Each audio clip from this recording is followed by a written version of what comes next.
пераход да Масквы ініцыятывы ў збіранні ўсходнеславянскіх зямель. Вечнае даканчанне 1449 года і яго наступствы.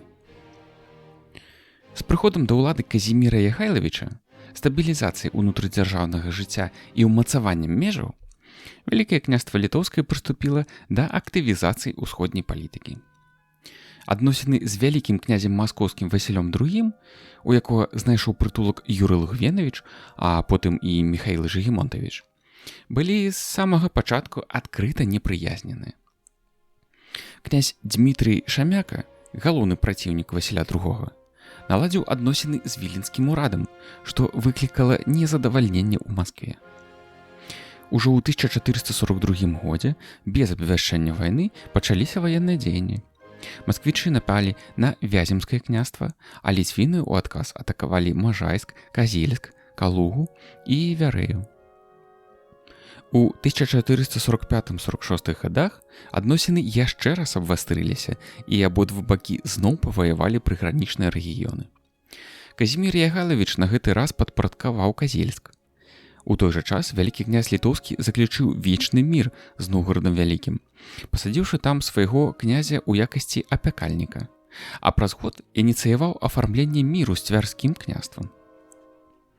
Грамата, падпісаная з Барысам Александровичам, замацавала васальную залежнасць Цверы ад вялікага князя Літоўскага.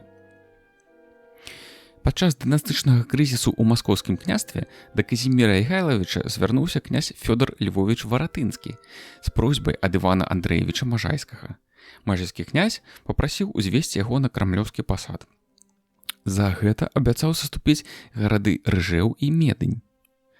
Праўда, на віленскім двары наўрад ці паспелі разгледзець гэты план сур'ёзна, бо ўжо праз некалькі месяцаў Іван Андрэевіч заключыў дагавор з Васілём II. Да адкрытай вайны справа не дайшла. Аслеплены Васіль II ў 1448 годзе з дапамогай Цверы вярнуўся на маскоўскі трон і хутка ўмацаваў свае пазіцыі. З гэтага часу усходняя палітыка Казіміра Ягайлавіча пачала карэнным чынам мяняцца. Вялікі князь Казімір Ягайлавіч прызнаў у Васілю II сляпым законнага маскоўскага ўладара і 31 ліпеня 1449 года падпісаў з ім вечнае даканчанне. Гэты трактат стаў адным з самых важных яго дыпламатычных актаў, які прадвызначыў вялікія знешнепалітычныя змены. Сярод асноўных умоў дагавора пра братэрства і любоў было размежаванне сфер уплыву на памежныя землі Русі паміж Масквой і Вільняй як двума цэнтрамі іх збірання, ды супольная абарона татар. Пагадненне дасягалася на аснове кампрамісу. Вялікі князь Маскоўскі абавязаўся не ўмешвацца ў справы Смаленшчыны, пагаджаўся на асаблівыя адносіны Вільні з Цвярскім і Разанскім княствамі. Разанскі і Цвярскі князь мелі права служыць Літве, а таксама трактаваў вярхоўскіх князёў як васалаў Казіміра. А вялікі князь Літоўскі абяцаў не ўступацца за Новгарад, Пскоў ды Рыжэў.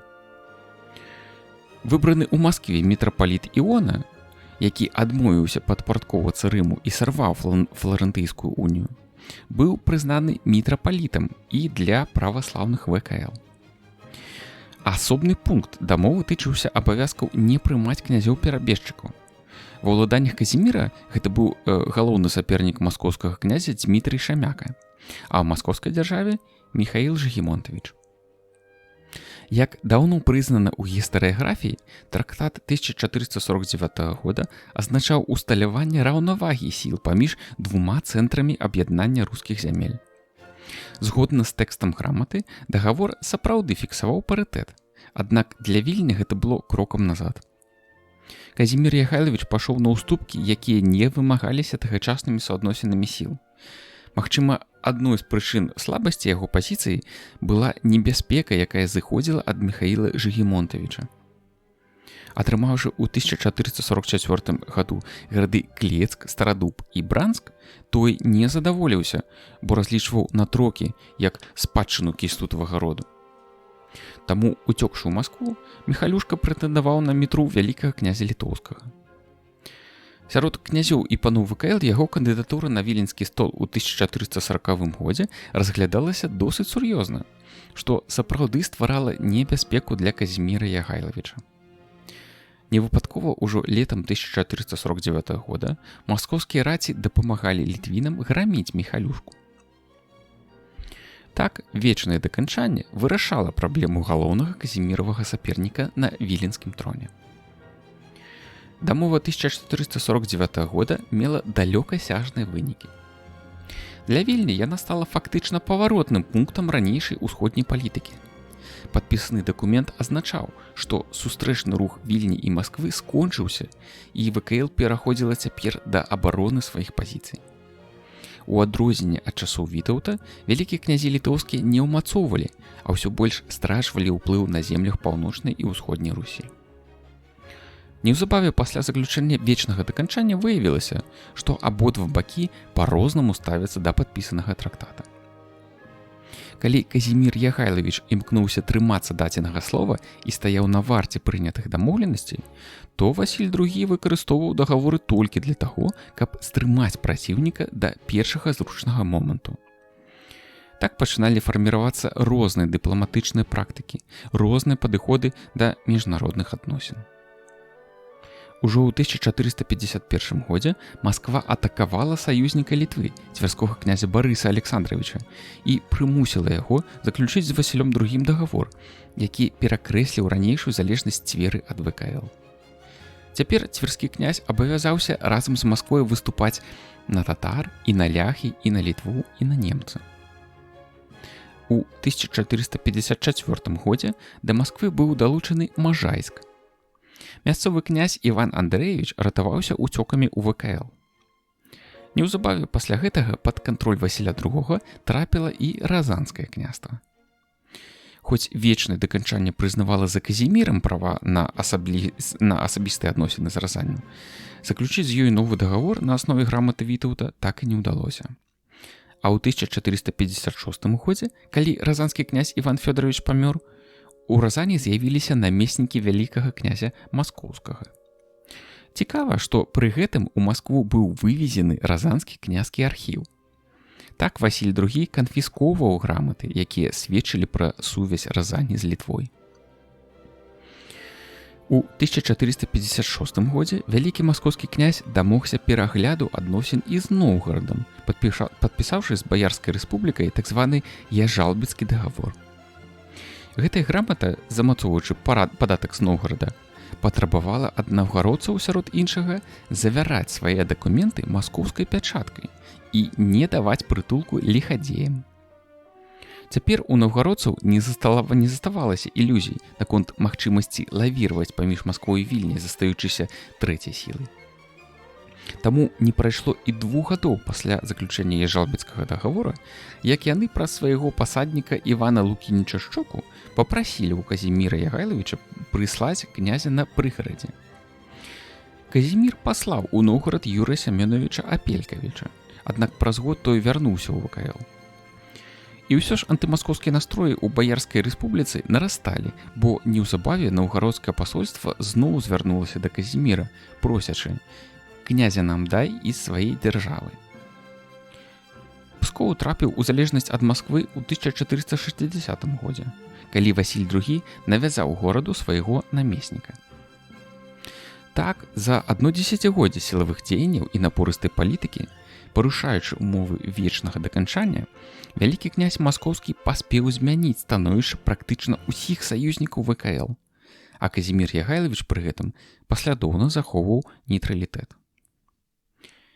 Князь Іван III Васильевич у 1462 годзе пераняў ад Васіля II не толькі крамлёўскі прастол, але і прынцыпы бацькавай палітыкі, і праводзіць яе ўзяўся больш настойліва. Выкарыстаўшы бунт у Пскове, ён мацней паставіў у залежнасць гэты горад-рэспубліку і пазбавіў яе рэальнай самастойнасці. Наўгародцы, прачуваючы такі ж вынік, зноў папрасілі ў ВКЛ князя на кармленне. У лістападзе 1470 года Казіміравым намеснікам у Новгарад выехаў князь Міхаіл Апелькавіч. Пасля яго прыезду на гарадскім вечы была агучана праграма партыі барэцкіх. Цытата. «Не хотим за великого князя Московского, не зватися отчину его, но хотим за короля польского и великого князя литовского».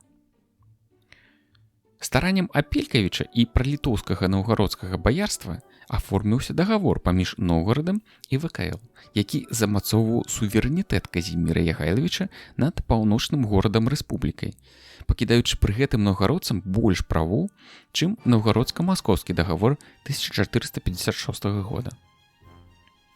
Так, даканчальная грамата 1471 года захоўвала старыну Новгарада, гарантавала непарушнасць праваслав'я, царкоўную незалежнасць і, што асабліва важна, утрымлівала артыкулы ваенна-абарончага саюзу. Згодна з апошнім, у выпадку нападу на маскоўскай раці на навгародцаў дапамагаць ім мусім асабіста Казімір, або ў яго адсутнасць рада літоўская. На практыцы, аднак, ніякай дапамогі наўгародцы не дачакаліся. І нават намеснік Міхаіл Апелькавіч у сакавіку 1471 года выехаў з Новгарада ў ВКЛ. Найверагодней, яго тэрміновы ад'езд быў абумоўлены тым, што князя Міхаіла хваляваў лёс кіеўскай вотчыны пасля смерці роднага брата кіеўскага князя Сямёна Апелькавіча. Аднак, як вядома, Казімір Ягайлавіч ператварыў кіеўскае княства ў намесніцтва і аддаў яго Марціну Гаштаўту. А Іван III ўжо збіраў войска для сілавога падпарадкавання здраднікаў. Прытым паход на Новгарад рыхтаваўся яшчэ ў 1470 годзе. Гэта значыць, ён не быў справакаваны дагаворам наўгародцаў з Казімірам. Калі маскоўскае войска набліжалася да Новгарада Вялікага, горад папрасіў падтрымкі ў інфлянскага ордэна. Магістр Йоган Вольтгус фон Герзе станоўча паставіўся да просьбы і быў гатовы заключыць з наўгародцамі саюз. Рыхтуючыся да актыўных дзеянняў, ён папрасіў дадатковых сіл у караляўцы, аднак нямецкая дапамога спазнілася. Іван III дзейнічаў імкліва, і 14 ліпеня 1471 года наўгародскае апалчэнне было разбіта маскоўскім войскам на рацэ Шалоне. З прычыны памежных канфліктаў паміж ВКЛ і інфлянскім ордэнам наўгародцы не змаглі паслаць ганца ў Вільню і папрасіць дапамогі. Вялікі князь Маскоўскі пакараў смерцю лідараў пралітоўскай партыі, ануляваў наўгародскі дагавор з Казімірам і ў тым жа годзе ў Корастыне падпісаў сваё пагадненне з Новгарадам. З тэксту Корастынскай граматы вынікала, што гэты мір заключаўся як пажалаванне вялікага князя ў адказ на чалабіццё новгарадцаў.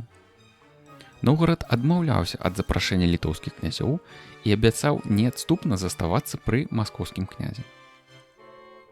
Чаму ж у складаны для наўгародцаў момант Казімір Ягайлавіч не прыйшоў на дапамогу саюзніку?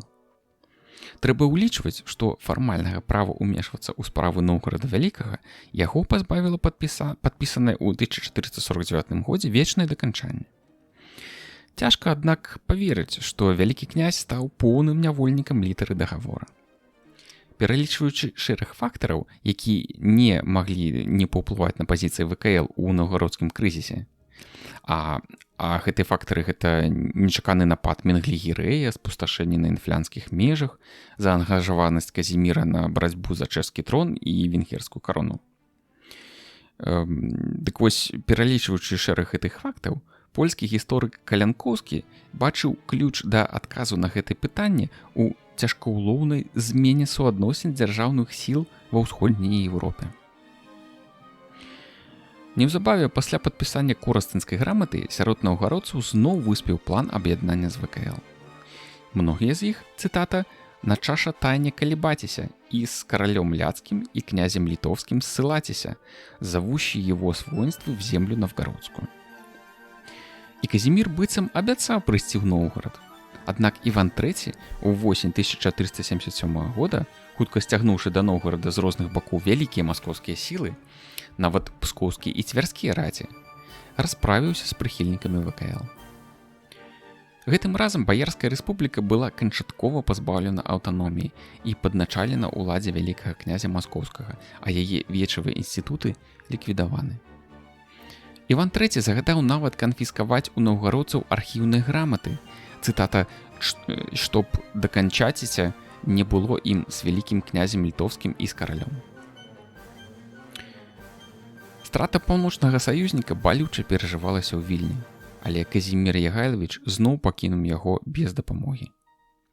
Вялікі князь дэманстраваў прыклады выразнага нежадання ваяваць з Масквой і па-ранейшаму трымаўся ўмоў вечнага даканчання, шматразова парушанага яго сапернікам.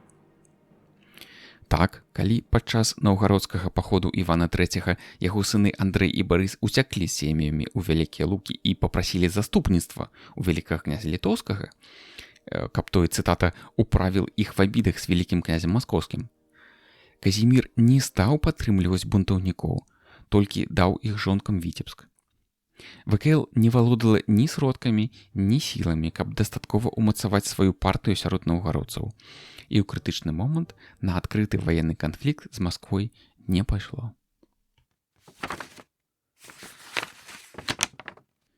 Курс Масквы на гегемонію ва ўсходняй Еўропе. З падпарадкаваннем Новгарада Вялікага даследчыкі звязваюць з'яўленне комплекса гістарычна-палітычных ідэй, што сталі асновай афіцыйнай ідэалогіі маскоўскай дзяржавы і яе цэнтралізатарскай палітыкі. Новыя летапісныя зводы, што ствараліся адразу пасля наўгародскіх паходаў 1472 і 79 гадоў, трактавалі далучэнне Новгарада як вяртанне ў склад вотчыны адной з яе частак. У іх упершыню выказвалася ідэя адзінства правячай дынастыі, а значыць і адзінства гістарычнага працэсу на Русі. Адсюль бярэ пачатак ператварэння афіцыйных маскоўскіх летапісаў у так званую чытанку для палітычнага выхавання падданых. Важнае месца ў якой займала прапаганда кіеўскай спадчыны, што стала эфектыўнай палітычнай зброяй у руках маскоўскага ўрада. Ужо ў 1478 годзе Іван III запатрабаваў ад Казіміра Ягайлавіча Полацк, Віцебск, Смаленск ды іншыя гарады ВКЛ як сваю вотчыну. Падобныя тэрытарыяльныя дамаганні, падмацаваныя тэорыяй кіеўскай спадчыны, у апошняй трэці 15 стагоддзя істотна абвастрылі адносіны паміж Масквой і Вільняй. Не менш важным для увелічэння ўлады вялікага князя маскоўскага і яго царкоўнага ўладыкі стаў тэзіс аб заняпадзе Царграда і пераносе сусветнага цэнтра праваслаўя на Русь, у Маскву, выказаны ў вялікакняскім зводзе 1479 года. Так, маскоўская афіцыйная ідэалогія выкарыстала ідэі царкоўных твораў 1440-х і 60-х гадоў, скіраваных супраць Фларэнтыйскага сабора, аснову тэорыі Масква Трэці Рым, якая была канчаткова аформлена ў 1520-х гадах. У захопе Канстанцінополя туркамі 1453 года маскоўскія ідэолагі бачылі кару за заключэнне Фларэнтыйскай уніі 1439 года, і цяпер на ролю сталіцы універсальнай хрысціянскай дзяржавы мела прэтэндаваць Масква.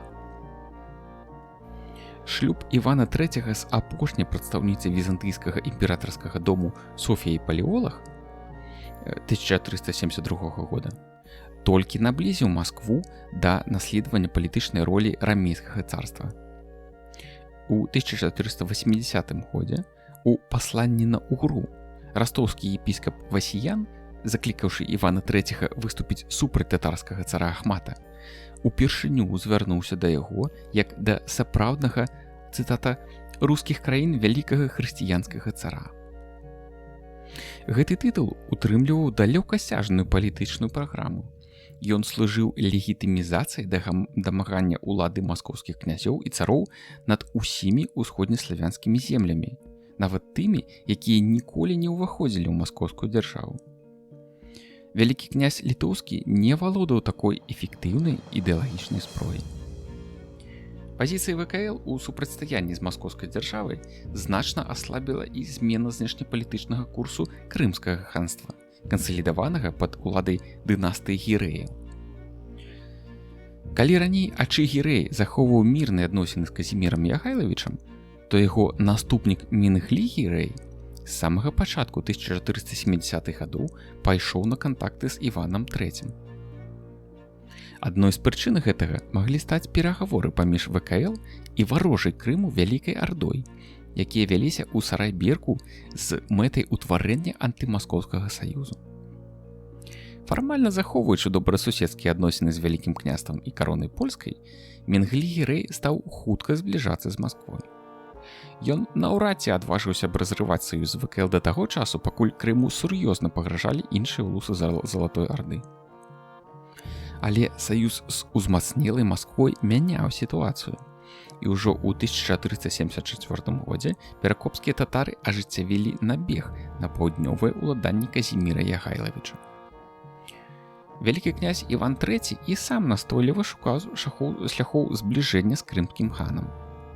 У яго ўзаемаадносінах з Крымам важным інструментам былі памінкі, грошы і падарункі, якія высылаліся крымскай знаці ў якасці ўзнагароды за дзеянні ў інтарэсах Масквы. Перагаворы аб саюзе супраць агульных ворагаў маскоўскі князь пачаў з Менглі-Гірэем яшчэ ў 1472 годзе. Аднак апошні хутка страціў ханскую ўладу, звергнуты ўладаром Вялікай Арды Ахмад-ханам. Калі ж пры турэцкай падтрымцы Менглі-Гірэй зноў вярнуў сабе крымскае ханства, то не пазней, чым у 1480 годзе Іван III заключыў з ім наступальна-абарончы саюз супраць Вялікага княства Літоўскага і Заволжскай Арды. Саюз з крымскім ханствам даваў Івану III магчымасць стрымліваць Ахмата-хана і ўплываць на Казіміра Ягайлавіча, з поўдня пагражаючы землям ВКЛ і кароны. Гэты механізм хутка паказаў сваю эфектыўнасць. Дыпламатыя ВКЛ у гэтых адносінах моцна саступала маскоўскай, і адной з прычын яе слабасці была адсутнасць гаспадара на віленскім двары. Падлічана, што ў межах ВКЛ ён наўрад ці правёў хоць трэцюю частку свайго княжання. Стаўшы ў 1447 годзе польскім каралём, Казімір Ягайлавіч праводзіў у Кракаве намнога больш часу, чым у Вільні, і займаўся пераважна польскімі ды еўрапейскімі справамі. А лацінскую Еўропу тады хвалявала найперш узрастанне пагрозу з боку Асманскай імперыі. Захоп Канстанцінополя туркамі ў 1453 годзе, а потым і падпарадкаванне імі крымскага ханства ў 1466 вымушалі Казіміра Ягайлавіча ўзгадняць сваю палітыку з антытурэцкімі планамі. Думаючы пра вайну з портай, ён імкнуўся захоўваць мір з Масквой.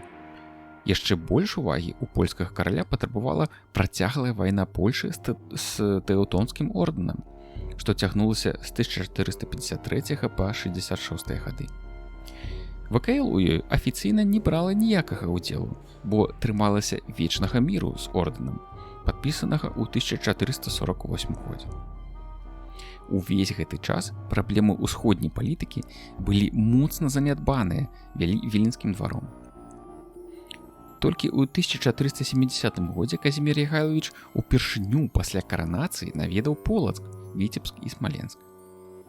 Але неўзабаве яму адкрылася перспектыва ўвядзення сваіх сыноў на чэшскі і венгерскі троны, што зноў надолга адцянула вялікага князя ад надзённых праблем сваёй дзяржавы.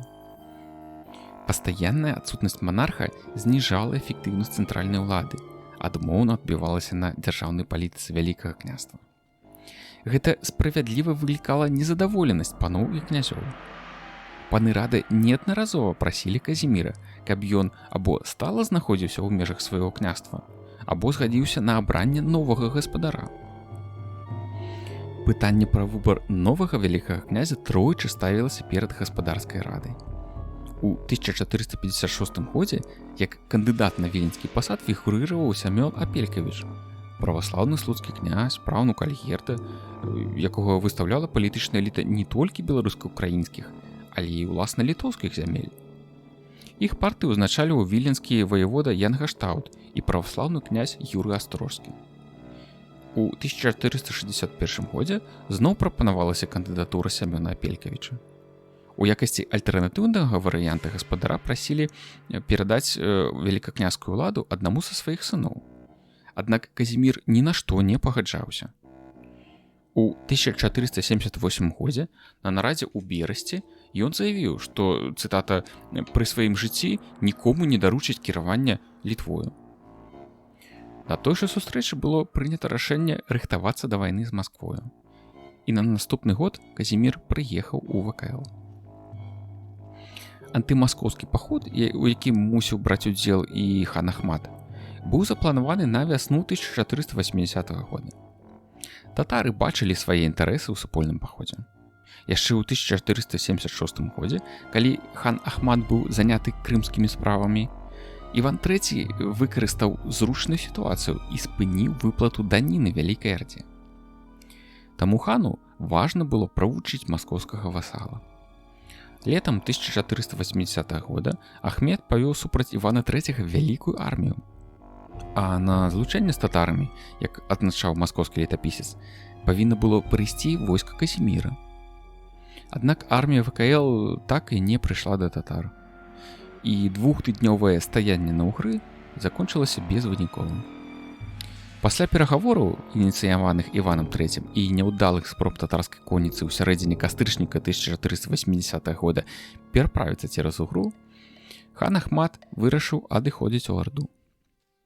Праўдападобна, нейкія з яго патрабаванняў былі прынятыя схільным да кампрамісу Іванам III. Акрамя таго, наступілі маразы, і татарскае войска, змучанае працяглым стаяннем, мусіла хутчэй вяртацца дадому. Згодна з маскоўскім летапісам, па дарозе Ахмат спустошыў 12 гарадоў у басейне Верхняй Акі. Гэта значыць уладанні верхоўскіх князёў, якія з'яўляліся васаламі Казіміра Ягайлавіча. Паведамленне летапісца пра гэты ўчынак Ахмата выклікае пытанні, бо калі татары сапраўды спадзяваліся на дапамогу вялікага князя літоўскага, то пусташэнне яго уладанняў не адпавядала іх інтарэсам. А праз некалькі месяцаў трагічна загінуў і сам Ахмат.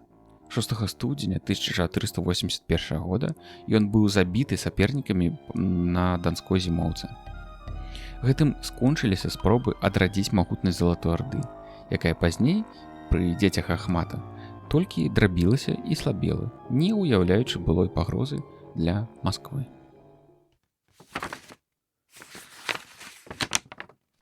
Непаслядоўнасць знешняй палітыкі ВКЛ. Чаму ж кароль і вялікі князь Казімір не выкарыстаў шансу і не пайшоў на дапамогу саюзніку? З магчымых прычын гісторыкі адзначаюць дзве найважнейшыя: напад Менглігерэя на Падолле і выступленне супраць Казіміра яго васальных князёў.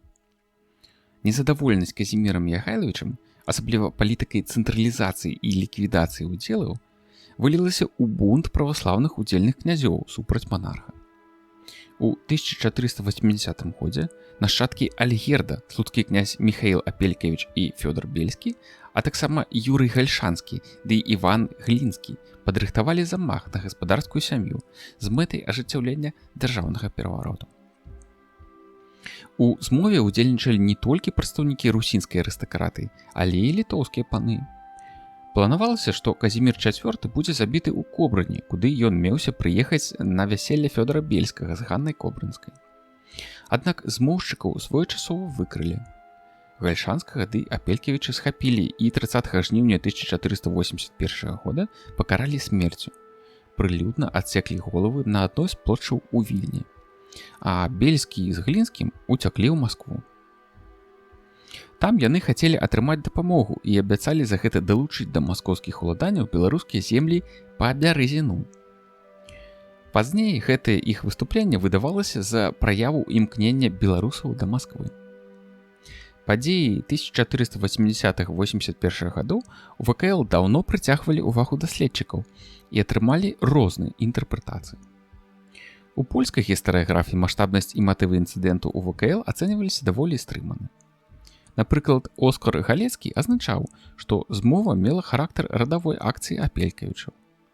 Падкрэслівалася таксама, што далучэнне ўсходных зямель ВКЛ да Масквы не было мэтай змовы, а разглядалася як плата за маскоўскую дапамогу. У расійскай савецкай гістарыяграфіі лічылася, што гэта было нібыта паўстанне, якім азнаменаваўся рух праваслаўнага насельніцтва ВКЛ на далучэнне да маскоўскай Русі. Так, Грэкаў бачыў за змовай князёў шырокую аснову барацьбы за збліжэнне з Масквой і дыпламатычную падрыхтоўку далучэння Падняпроўя да маскоўскай Русі. Паўстаннем праваслаўнага насельніцтва на чале з рускімі князямі называлі падзеі 1480-81 года таксама навукоўцы Чарапнін і Базілевіч. Можна зразумець жаданне расійскіх гісторыкаў гіпербалізаваць канфесійна-этнічны антагонізм у дзяржаве Ягайлавічаў і ў змове праваслаўных князёў убачыць цэлы рух супраць Казіміра, які паралізаваў ВКЛ, ды звязаць яго нібыта з моцным рухам праваслаўнага насельніцтва ў бок далучэння да Масквы. Аднак, напрыклад, меркаванні Міхаіла Грушэўскага аб тым, што князі кіраваліся намерам вярнуць Кіеўшчыну і выставіць Апелькавіча на вялікакняскі пасад, успрымаюцца намнога больш пераканаўча, чым версія пра этнічныя матывы выступлення. Важна, што не толькі польскія даследчыкі, але і згаданы Грушэўскі і расійскі вучоны Александр Праснякоў ставілі пад сумненне значнасць і маштабы інцыдэнту 80-81 гадоў, бачачы ў ім проста дынастычна-радавую змову. Найверагодней, гэта сапраўды была дынастычная змова старой княскай арыстакратыі, якая лічыла сябе паўнапраўнай пераемніцай віленскага пасада і не пагаджалася з ліквідацыяй удзелаў. Бунт князёў не меў ні этнічных, ні рэлігійных матываў і на грамадскі рух не абапіраўся. Нямецкі гісторык Хорст Ябланоўскі, які грунтоўна даследаваў становішча тагачасных русінаў, а дакладней беларускага і украінскага насельніцтва ў Вялікім княстве літоўскім, не знайшоў ні рэлігійных, ні тым больш этнічных матываў у фактах пераходу часткі яго эліты ў падданства маскоўскага ўладара. Да блізкіх вынікаў прыйшоў іншы заходні даследчык Освальд Бакус.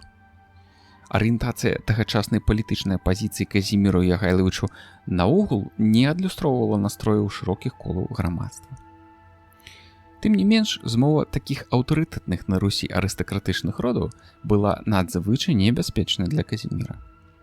Іх здрады дзяржаўным інтарэсам і навязаных адносін з маскоўскім урадам было дастаткова, каб стрымаць вялікага князя ад антымаскоўскай кааліцыі. Апрача ўнутранай небяспекі, настрой на віленскім двары ў 1480 годзе магло значна змяніць і ўварванне перакопскай арды. Хоць Менглігерэй сам накіраваў пасла да Казіміра Ягайлавіча для заключэння міру, пасля яго ў Крым паспеў выехаць пасол Іван Глінскі з пацвярджэннем прыняцця дагавора. У сярэдзіне кастрычніка крымская конніца ўварвалася ў падольскую зямлю, цытата «служа вялікаму князю маскоўскаму». І адбылося гэта ў той самы час, калі хан Ахмат стаяў на ўгры і чакаў падмогі за ВКЛ. У выніку, у 1480 годзе не толькі сарваўся план супольнага ўдару па маскоўскім княстве дзвюх саюзных дзяржаў, які ў выпадку рэалізацыі найверагодней прынёс бы поспех, але на нейкі час разбурыўся і самы небяспечны для Івана III альянс. Падобным чынам былі змарнаваны і магчымасці ваеннага саюзу з інфлянскім ордэнам. Калі на пачатку 1480 года пачалася вайна Івана III з інфлянтамі, то ўжо 30 сакавіка магістр Бёрнт фон дер Борг, які спадзяваўся на дапамогу Казіміра, інфармаваў яго, што высылае ў Кракаў пасла для перагавораў аб антымаскоўскім саюзе. На першы погляд, знешнепалітычная сітуацыя давала Казіміру шанс вярнуць ініцыятыву ў адносінах з маскоўскім князем. Але пскавічы, прыслаўшы свайго пасадніка Васіля Лагіновіча, прасілі яго не дапамагаць магістру, які вінават перед Псковам. І Казімір не ўмяшаўся ў войну. У канцы таго ж года Бёрнт фон дер Борг усё яшчэ меў намер уключыць у саюз супраць Масквы як ВКЛ, так і польскую карону, але далей плану справа не пайшла. Тым часам інфлянскія немцы цярпелі няўдачы. Пасля безвыніковай аблогі Ізборска і Пскова страта крэпасцей Феліна, Роўнебурга, Каркуса і Тарваста прымусіла магістра ў лютым 1481 года заключыць з Іванам III 10-гадовае перамір'е. Адмовіўшыся ад антымаскоўскай ваеннай кампаніі, Казімір Ягайлавіч у пачатку 81 года паслаў пасольства да вялікага князя маскоўскага, прапануючы яму любоў і даканчанне. Аднак перагаворы не далі жаданых вынікаў. Праз год у Маскву быў накіраваны маршалак і полацкі намеснік Богдан Саковіч, які прасіў вярнуць Новгарад Вялікі. Таму што, згодна з дамовай 1371 года, гэты горад рэспубліка лічыўся пад васальным уладаннем Казіміра Ягайлавіча. У адказ на гэта Іван III выступіў з дамаганнем новых, цытата, «сваіх гарадоў, властей і земель, которые король под собой держит». Перавага Масквы ў правядзенні ўсходняй палітыкі. Калі ў адносінах з Масквой спроба ўнармаваць іх толькі абвастрыла напружанасць, то перагаворы з Крымам, якія вяліся ў 1480-81 годах, скончыліся заключэннем саюзу паміж ханам і вялікім князем літоўскім. У той сітуацыі Масква запатрабавала ад Менглігірэя не толькі разарваць саюз з Казімірам, але і паслаць у зямлю недруга татарскае войска. Прычым маскоўскі князь асабліва настойваў на ўдары па Кіеўшчыне або падольскай зямлі. Апынуўшыся перад жорсткім выбарам, крымскі хан аддаў перавагу саюзу з Іванам III. Татарскі налёт на Кіеў у верасні 1482 года аказаўся зусім нечаканым і настолькі знішчальным, што паўняўся праз пакаленні. Катастрофа Кіева выклікала на віленскім двары рашучасць даць адпор Маскве. І ў 1483 годзе на ўсходніх замках ВКЛ пачалі з'яўляцца войскі. Пасланцы Казіміра Стрэт Салтанавіч ды Івашка Рагозін заняліся наладжваннем саюзу з ханамі Вялікай Арды. Канцэнтрацыю сваіх сіл каля заходніх межаў праводзіў і Іван III. Ён таксама шукаў новых саюзнікаў. Вясной 1484 года быў аформлены маскоўска-венгерскі альянс супраць ягелонаў, саўдзельнікам якога стаў малдаўскі ваявода Стэфан. Да вайны паміж Масквой і Вільня не дайшло з-за звестак пра падрыхтоўку вялікага паходу турэцкага султана Баязета ва ўладанні Казіміра. Гэта прымусіла караля і вялікага князя усю ўвагу і сілы засяродзіць на паўднёвых межах дзяржавы. У 1484 годзе Казімір Ягайлавіч ад'ехаў у Польшу, каб заняцца агульнай мабілізацыяй.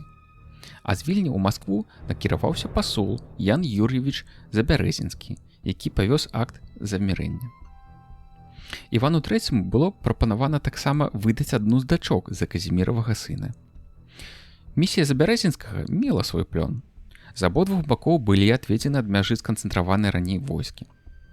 Гэта дало магчымасць перавесці сілы на поўдзень, аднак не перашкодзіла султану Баязету з вялікай арміяй пераправіцца праз Дунай і летам 1484 года авалодаць чарнаморскімі фартэцыямі Кілія і Белгарад, што ўспрымалася як паражэнне польскага караля.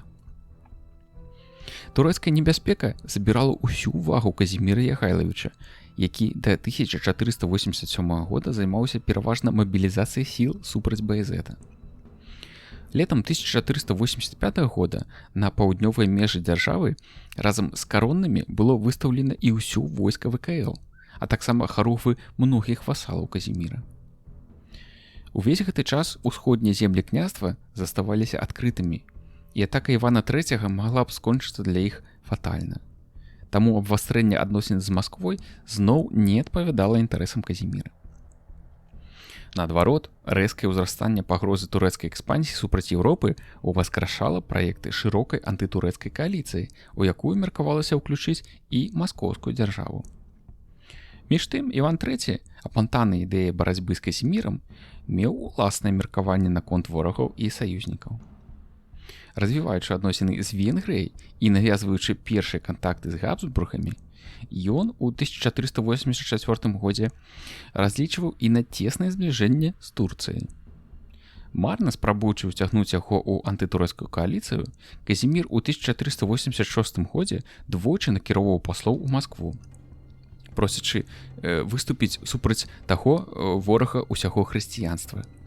А маскоўскі пасланец у той самы час перадаваў Менглігірэю указанні Івана III, які заклікаў перакопцаў ударыць на Кіеў і Падолле, і чым больш будзе спусташэння, тым лепш. Турэцкая небяспека не толькі прыкавала да паўднёвых межаў увагу Казіміра Ягайлавіча і ягонага двара, але і пазбавіла усялякай надзеі на дапамогу яго саюзнікаў на Русі. Чуткі пра тое, што магутны турэцкі султан каралю літоўскаму недруг, проста абяззброівалі іх перад націскам Івана III.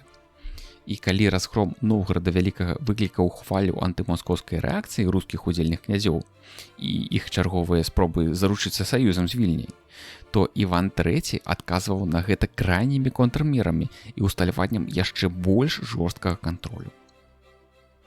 Яшчэ ў 1483 годзе, парушаючы царкоўныя каноны, Масква прыслала ў Новгарад свайго епіскапа, які непавагай да старыны выклікаў смуту наўгародцаў. У адказ на яе новыя ўлады зноў наладзілі пакаранне мяцежнікаў. Калі зімой 1486-87 гадоў тут выкрылі змову супраць маскоўскага намесніка, то ў дадатак да расправы са змоўшчыкамі каля 7000 наўгародцаў было выслана ў маскоўскія землі. Замест іх урад Івана III сяліў дзяцей баярскіх з Масквы, а каб канчаткова разбурыць вечавы лад Новгарада, праводзіў канфіскацыю баярскіх і манастырскіх зямель. У 1483 годзе Іван III навязаў Разані дагавор, які цалкам пазбаўляў яе палітычнай самастойнасці. Калі цвярскі князь Міхаіл Барысавіч, бачачы гэта, змяніў свае адносіны да Масквы і заключыў саюз з Казімірам, абавязваючыся стаяць заадно супраць усіх ворагаў, то Іван III паслаў на Цвер вялікую раць, якая папаліла гарады і плініла ўсю зямлю цвярскога князя. У выніку, у сакавіку 1485 года Міхаіл Барысавіч падпісаў новае маскоўска-цвярское даканчанне.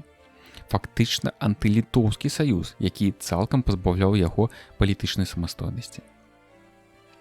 Цвярская зямля – бацькаўшчына Ягайлавай маці, адзін з першых прэтэндэнтаў на лідарства на Русі і даўні сапернік Масквы. Цяпер яна стала заадно з Масквою і абавязвалася выступаць супраць Літвы. Калі пасля гэтага цвярскі князь паспрабаваў яшчэ раз усталяваць сувязі з Казімірам, яго грамата была перахоплена і на Цвер зноў рушыла маскоўская армія. Тады Міхаіл Барысавіч уцёк у ВКЛ, куды за 2 гады да таго перабег вярэйскі князь Васіль Міхайлавіч. Такім чынам, за першую палову 1480-х гадоў Іван III дамогся перазаключэння дагавораў з усімі ўдзельнымі князямі, сэнс якога быў у поўнай ліквідацыі іх самастойнасці. Удзельныя князі, якія яшчэ нядаўна маглі служыць вялікаму князю літоўскаму, падпісалі даканчанні з Масквой, у якіх называлі маскоўскага князя не толькі старэйшым братам, але і гаспадзінам, вялікім князем усяе Русі. А Казімір Ягайлавіч, то заняты вайной з ордэнам, то прываблены венгерскім ды чэшскім тронам, то паралізаваны турэцкай бяспекай, ніводнага разу не дапамог сваім саюзнікам ваеннай сілай. У сярэдзіне 1480-х гадоў, маючы надзейным саюзнікам крымскага хана, Іван III мог узяцца за падпарадкаванне ўдзелаў Вялікай Арды. Падтрымліваючы дынастычнае супрацьборства ў Казані, ён хутка дамогся аслаблення гэтага ханства. Калі ў 1487 годзе Казань была захоплена маскоўскім войскам, а казанскі хан зняволены і сасланы, новым ханам Іван III пасадзіў там Мухаммед Эміна, як свайго васала. Неўзабаве ў арбіту маскоўскай залежнасці трапіла і Нагайская Арда. Вялікі князь Казімір і паны рады імкнуліся вярнуцца да саюзу як з Менглігерэем, на боку якога стаяла Турцыя, так і з улусамі Вялікай Арды. Але спробы перацягнуць крымскага хана на свой бок праваліліся стараннем маскоўскай дыпламатыі. Дзякуючы актыўнай дзейнасці гаспадарскіх паслоў, у 1484 годзе удалося заключыць даканчанне толькі з ахматавымі дзецьмі. У выніку узноўленага саюзу ў 1487 і 90-х гадах татары Вялікай Арды ў паразуменні з Казімірам Ягайлавічам ажыццявілі шэраг паходаў супраць Крыма. Аднак гэта істотна не аслабіла пазіцыі Менглігерэя. Пры падтрымцы вялікага князя Маскоўскага ён ужо ў пачатку 1490-х гадоў святкаваў перамогу над паралізаванай унутранымі супярэчнасцямі ардой ахматавых дзяцей. Цяпер, калі грозная раней Вялікая Арда перастала ўяўляць небяспеку для Масквы, Іван III атрымаў магчымасць засяродзіць усе сілы на барацьбе з ВКЛ. Памежныя сутыкненні, што здараліся з пачатку 1480-х гадоў, у 86-м набылі самы сур'ёзны характар. Без абвяшчэння вайны ў 87-м годзе з санкцыі Івана III на ўсёй працягласці дзяржаўнай мяжы пачаліся ваенныя дзеянні, якія зводзіліся да пусташэння валасцей прыналежных ВКЛ і масавага вываду жыхароў у маскоўскую дзяржаву. Так вялікі князь маскоўскі, цытата, «вайну по міру пусціў». За 1480-е гады, пасля гістарычнага вызвалення ад Вялікай Арды на берагах Угры, сіла і аўтарытэт вялікага князя маскоўскага непараўнальна ўзраслі. Невыпадкова ў 1486 і 89 годах да яго прыязджаў габсбургскі пасол Мікалай Попель, які нават прапанаваў Івану III каралеўскую карону. На імператарскім двары бачылі ў Маскве не толькі патэнцыйнага ўдзельніка антытурэцкага альянсу, колькі саюзніка для ціску на Казіміра Ягайлавіча за яго палітыкай дамагання Венгрыі і Чэхіі. І хоць гэтыя намеры не ажыццявіліся, дыпламатычныя кантакты з Габсбургскай імперыяй спрыялі міжнароднаму аўтарытэту маскоўскай дзяржавы, а над Вялікім княствам літоўскім навісаў цень будучай габсбургска-маскоўскай кааліцыі.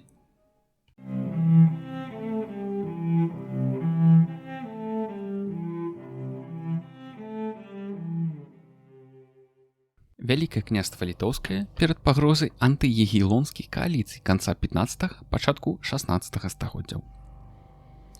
Вытокі антыегілонскай кааліцыі.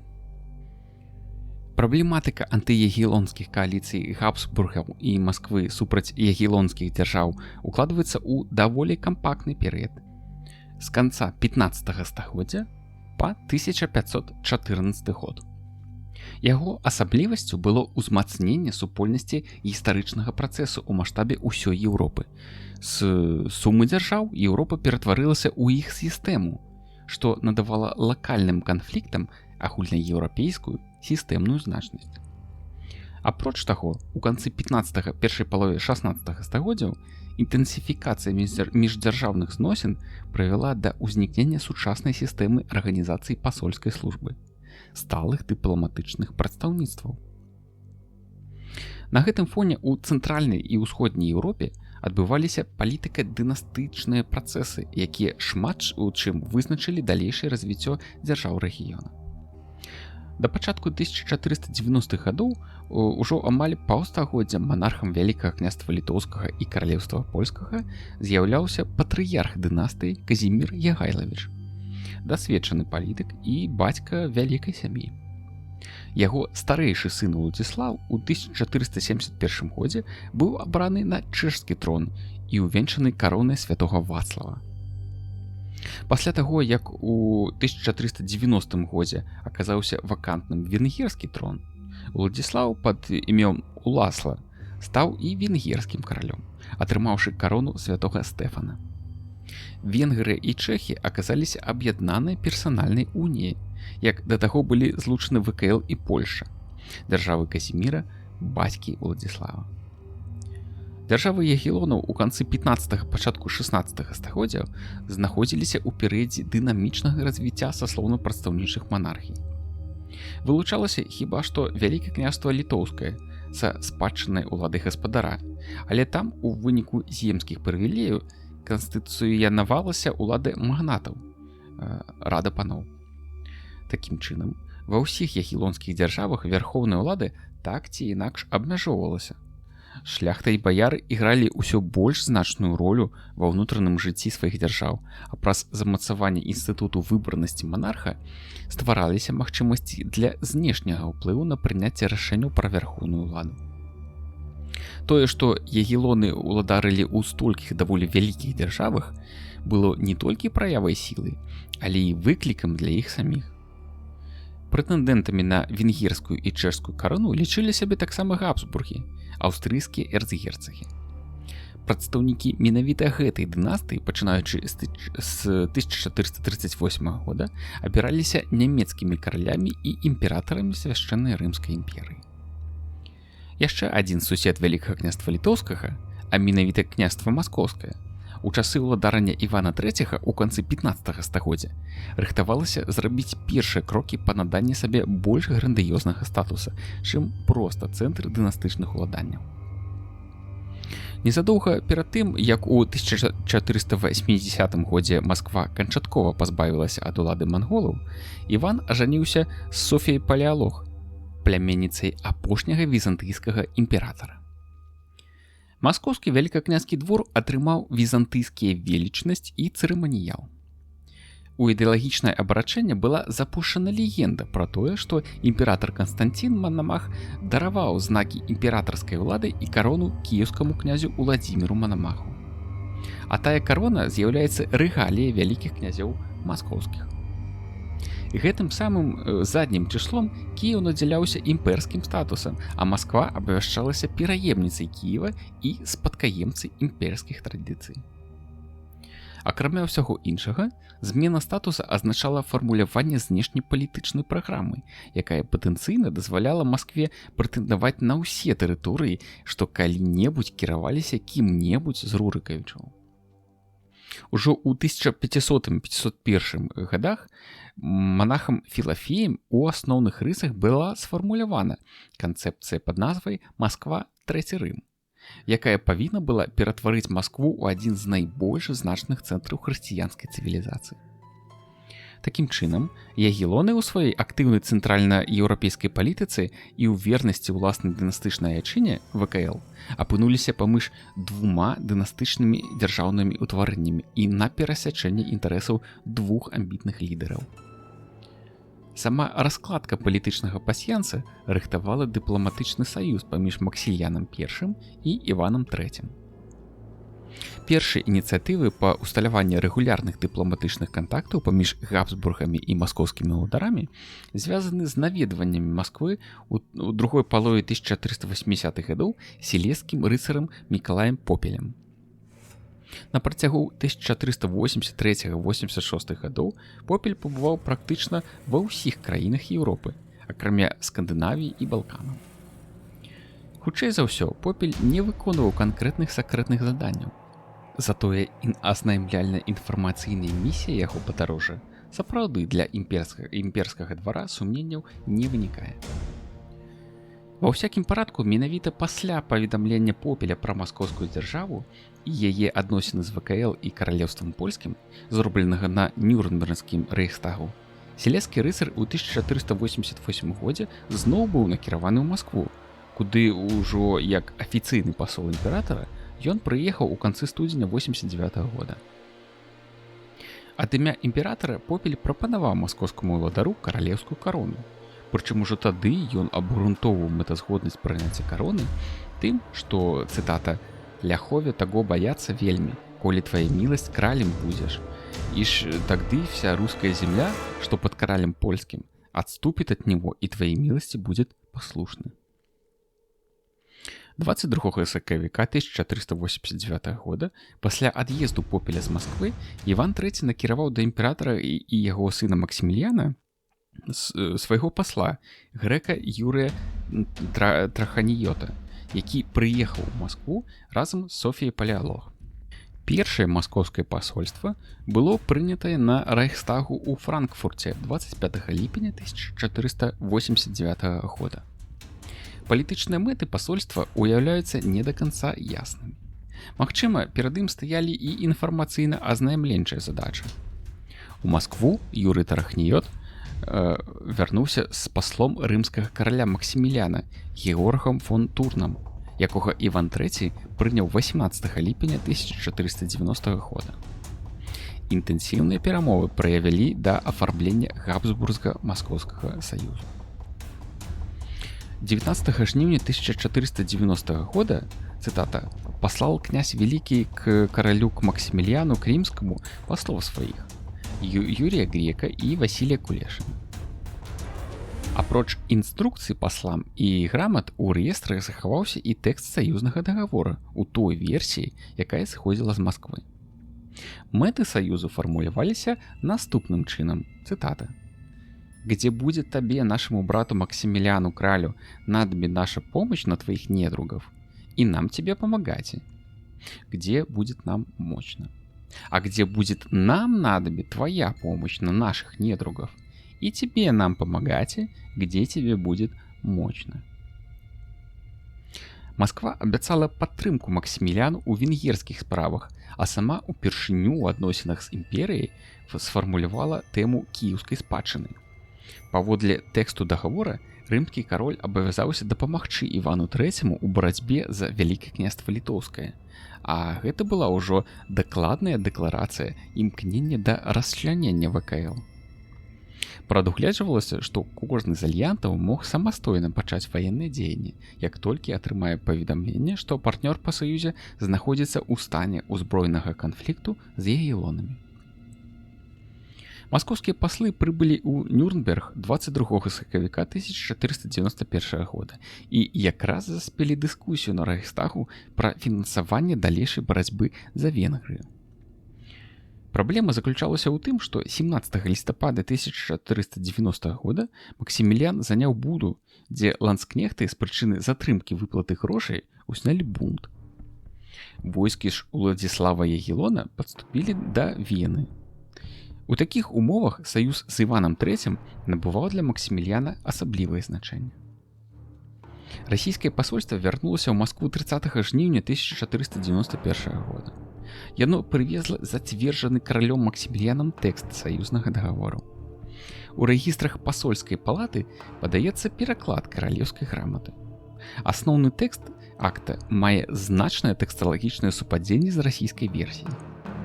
Мэты Габсбургска-Маскоўскага саюза былі сфармуляваны зыходзячы з маскоўскіх прапаноў.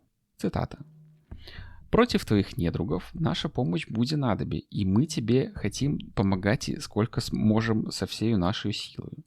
И ты также, где нам будет твоя помощь на наших недругов надобе, и тебе нам помогать, где тебе будет мощно со всею силой. А почнешь ты, наш брат любовный, с Божьей помощью доставать из своего отечества Великого княжества Киевского, что тянет к твоему государству русских земель, что за собой держит Казимир, король и его дети». Конец цитаты. Таким чынам, дамова паміж вялікім князем маскоўскім і рымскім каралём адразу мела антыягелонскі характар. Узімку 1491-92 гадоў падчас знаходжання ў Маскве пасла Георга фон Турна дыпламатыя Габсбургаў зрабіла захады па рэалізацыі антыягелонскага альянсу з Расіяй.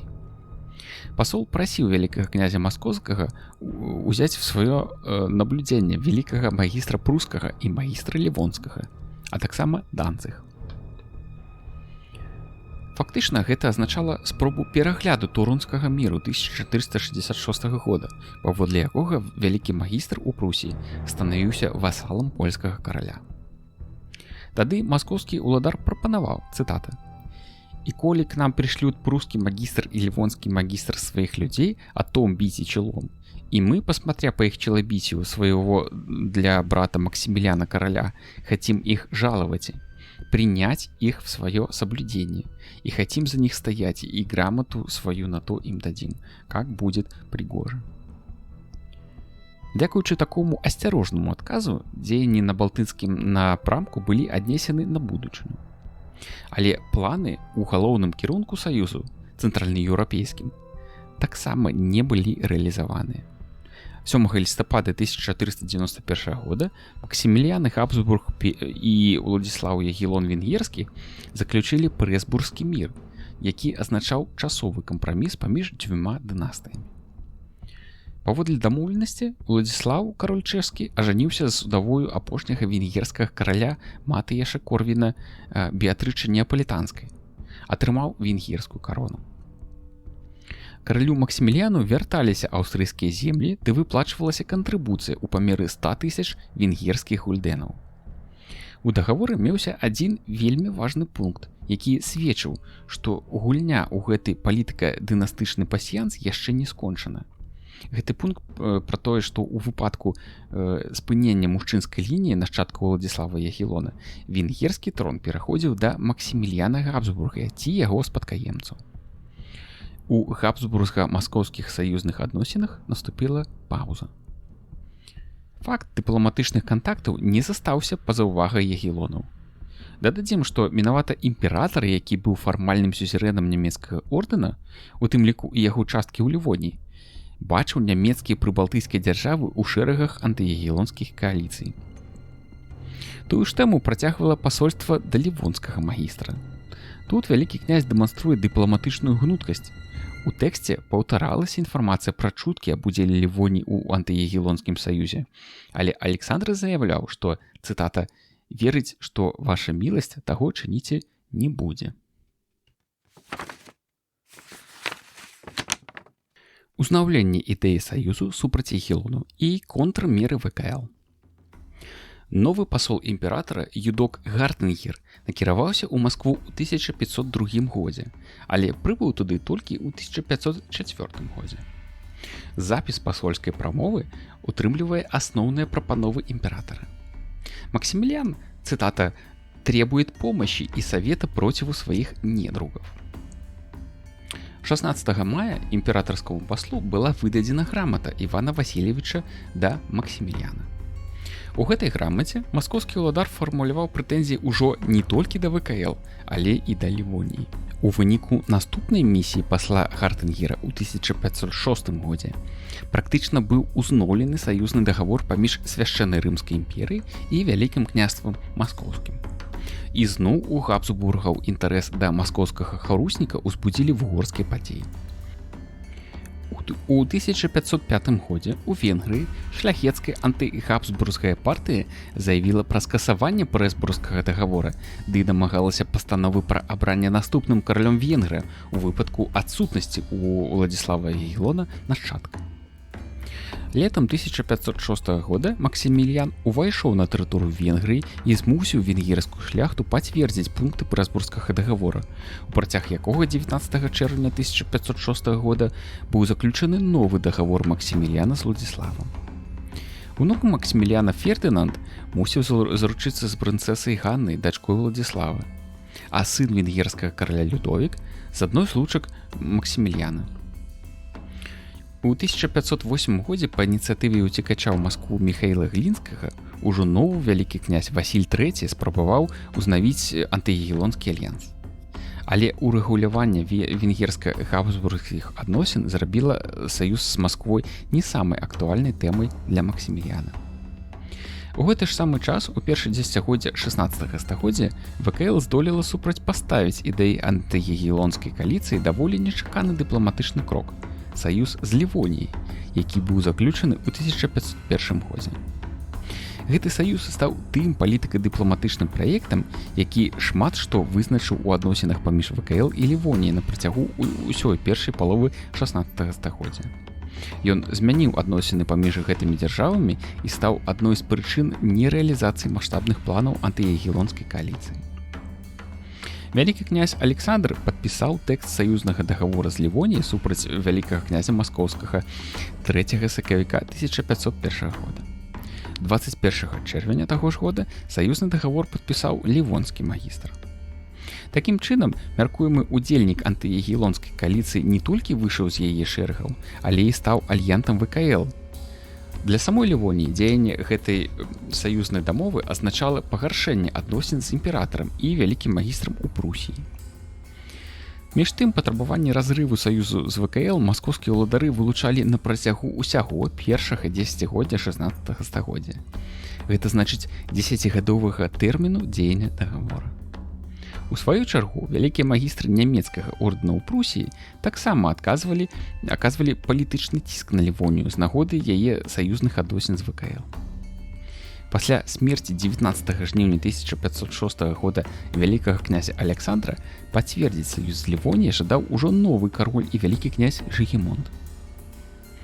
І менавіта на гэты ж перыяд прыпала актывізацыя намаганняў імператара Максіміліяна I і вялікага князя Васіля III па рэалізацыі планаў антыягелонскай кааліцыі. У 1507 годзе распачалася новая вайна паміж ВКЛ і княствам маскоўскім. На падставе саюзнага дагавору 1501 года магло дайсці да сумесных дзеянняў абедзвюх дзяржаў. Але імператар Максіміліян у 1508 годзе забараніў лівонскаму магістру выступаць у падтрымку ВКЛ. Ліст Максіміліяна і фактычная згода лівонскага магістра яму падпарадкавацца выклікалі незадаволенасць Жыгімонта. У сваіх адносінах з ВКЛ лівонскі магістр усё ж не мог ігнараваць патрабаванні імператара пра захаванне міру з Масквой. Лівонія замірылася з Васілем III яшчэ на 14 гадоў. Але тут магістру Вольтеру фон Плеттенбергу удалося юрыдычна не парушыць саюзнай дамовы з ВКЛ ад 1501 года, таму што ВКЛ 19 верасня 1508 года само заключыла мір з Масквой. Поспехі дыпламатыі ВКЛ.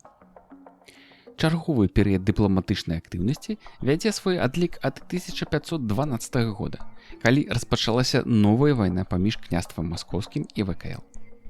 Тады ж, пасля заключэння 19 лютага 1512 года сакрэтнай дамовы караля і вялікага князя Жыгімонта з лідарам буйнейшай маханацкай групоўкі Венгрыі Янашам Запальяні, зноў абвастрыліся габсбургска-ягелонскія супярэчнасці. Жыгімонт, акрамя іншага, ажаніўся з сястрой Запальяні Барбарай, што ўмацоўвала пазіцыі ягелону ў Венгрыі. Імператар Максіміліян на гэты раз супольна з вялікім магістрам у Прусіі Альбрэхтам пачаў аднаўляць антыягелонскую кааліцыю. Адзін дакумент, а менавіта пісьмовы адказ імператара Генрыху Мільціцу і Георгу Полінцу, паслам Альбрэхта, датаваны 17 жніўня 1514 года, дае ўяўленне пра плануемых удзельнікаў вялікай антыягелонскай лігі. У склад кааліцыі ў 1514 годзе, паводле планаў імператара, акрамя яго самога ды вялікага князя Маскоўскага, павінны былі ўвайсці вялікі магістр нямецкага ордэна ў Прусіі, магістр у Лівоніі, кароль Даніі, маркграфы Йоахім і Фрыдрых Бранденбургскія, герцагі саксонскія Фрыдрых і Йоган, а таксама малдаўскі гаспадар. У расійскіх пасольскіх кнігах адсутнічаюць звесткі пра зносіны Масквы і імперыі на працягу 1509-15 гадоў. Таму мы не маем пэўнай інфармацыі пра вельмі важныя перамовы 1514 года, калі намаганні па стварэнні антыягелонскай кааліцыі дасягнулі апагея. Між тым, паводле вопісу архіва пасольскага прыказа 1614 года вядома, што на працягу 1512-13 гадоў таксама адбываліся дыпламатычныя кантакты паміж прадстаўнікамі імперыі і Масквы. Акрамя таго, у 1513 годзе па просьбе Васіля III Максіміліян накіраваў з Любіка морам ад золы наймітаў, гарматы, а таксама італьянскіх нямецкіх майстроў, дасведчаных у аблогах замкаў. У архіве пасольскага прыказа захоўваўся арыгінал паслання Максіміліяна 1514 года, якое трапіла ў Маскву ў выніку лютаўскай 1514 года місіі пасла Георга Шніценпаумера, які прыехаў у Расію пасля перамоваў у Кёнігсбергу. На першы план для імператара ў праекце антыягелонскай кааліцыі выступае ўжо не венгерская праблема, а пруская тэма. Прэтэнзіі Масквы на Кіеў і на ўсю гістарычную Русь у выніку 18гадовай практыкі ўзаемных дыпламатычных зносін сталі для габсбургскай дыпламатыі аксіяматычнымі. Сярод гісторыкаў таксама распаўсюджана меркаванне, што прыезд пасла ў Маскву натхніў Васіля III зрабіць трэцюю спробу авалодання Смаленскам. На гэты раз паспяхова. 4 жніўня 1514 года у прысутнасці расійскіх паслоў Дмітрыя Ласкірава і Елізара Сукава імператар Максіміліян падпісаў і зацвердзіў дагавор з Васілём III, тэкст якога ўзнік у выніку місіі гэтага пасла. Але нечакана, крыху пазней, імператар накіраваў у Маскву сваіх паслоў Якаба Эслера і Мурыца Бургштэлера што прывезлі зменены тэкст дагавора. У гэтым дакуменце ўжо нічога не пісалася пра абавязкі Максіміліяна выступаць супраць ягелонаў. Зрэшты, як адзначаюць гісторыкі, што вывучаюць палітыку Габсбургаў, падобны тып вядзення спраў быў уласцівы Максіміліяну. Здавалася б, перамовы паспяхова завяршаліся і патрабавалася толькі падпісаць дасягнутае пагадненне, але Максіміліян высоўваў новыя ўмовы ды выказваў сваю нязгоду з прапановамі другога боку. У выніку перамовы спыняліся, а Максіміліян выйграў патрэбны час. Але вялікі магістр у Прусіі Альбрэхт Бранденбургскі, жадаючы пазбавіцца ад кантролю Кракава, спрабаваў праводзіць сваю палітыку ў кірунку стварэння кааліцыі. Інструкцыя вялікага магістра сваім паслам да караля Даніі, датаваная кастрычнікам 1514 года, ілюструе гэтае памкненне. У дакуменце выкладаецца ідэя Максіміліяна аб саюзе імператара з Масквой, Даніяй і Прусіяй супраць Польшы і ВКЛ. Разам з тым, у адказе на ліст Жыгімонта Альбрэхт адмаўляў свой удзел у антыягелонскай лігі. А 5 сакавіка 1515 года вялікі магістр пісаў рыжскаму арцбіскупу пра неабходнасць утрымліваць мір з вялікім князем маскоўскім, каб не наносіць шкоды адносінам ордэна з імператарам.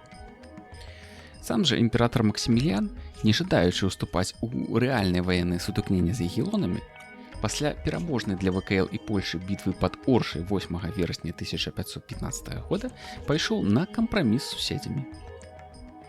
На Венскім кангрэсе 1515 года Габсбургі замацавалі свае спадчынныя правы на венгерскую і чэшскую карону. Як прадстаўнік ВКЛ у Венскім кангрэсе браў удзел Бохуш Багавіцінавіч. Ён жа выпраўляўся ў складзе пасольства ў імперыі ў 1518 годзе, а таксама спадарожнічаў барону Герберштейну ў яго паездцы ў Маскву. Гэта сведчыць пра ролю пана Богуша ў арганізацыі палітычных сувязей Вялікага княства Літоўскага як часткі ягелонскай монархіі са свяшчэннай рымскай імперыяй нямецкай нацыі. Імператар Максіміліян перагледзеў свае адносіны з Масквой і, як і яго пераемнік Карл V, спрабаваў выступаць ужо як пасрэднік у перамовах паміж Васілём III і Жыгімонтам Ягелонам. Усё ж апошні ўчынак у знак прыхільнасці былому саюзу Максіміліян зрабіў. Калі ў выніку бітвы пад Оршай 8 верасня 1514 года быў узяты расійскі палон, кароль і вялікі князь Жыгімонт накіраваў папе Льву X 14 палонных маскоўскіх дваран. Іх эскартаваў Мікалай Вольскі. У аўстрыйскіх уладаннях на аддзел Вольскага напалі рэйтары Максіміліяна і адабралі палон. Масквічы праз Любек морам былі вернуты на радзіму.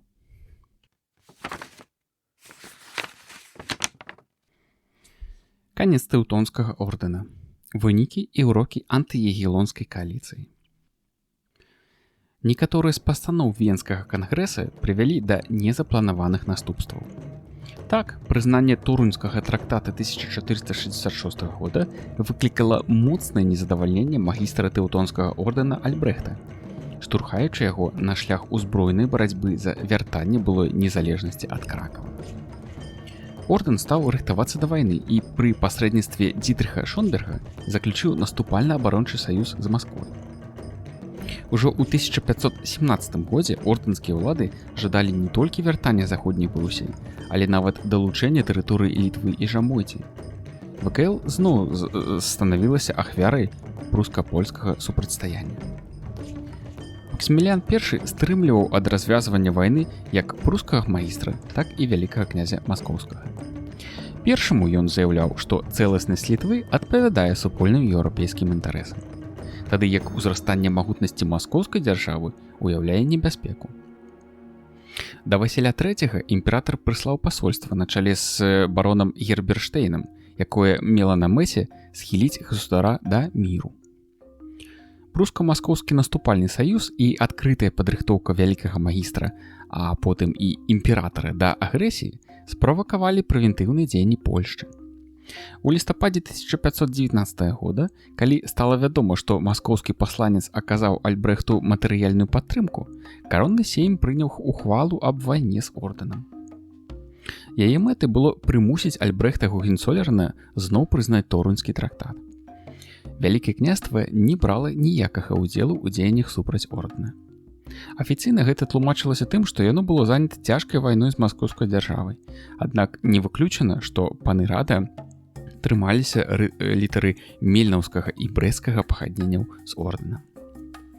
У маі 1520 года 10-тысячная польская армія на чале з гетманам Мікалаем Фірлеем наблізілася да караляўца і запатрабавала капітуляцыі.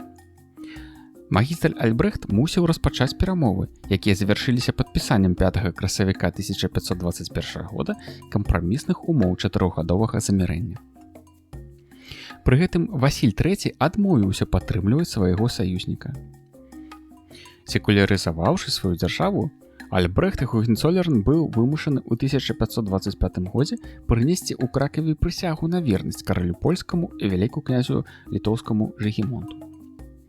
Трэба зазначыць, што кракаўскі польска-літоў-прускі дагавор, як і трактат 1466 года, ніяк не закранаў ВКЛ.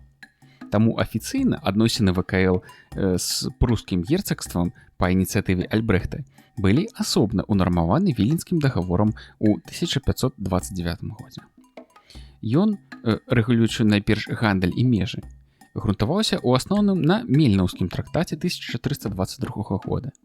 Новым пунктам стала толькі агаворка пра ўзаемадапамогу ў выпадку вайны.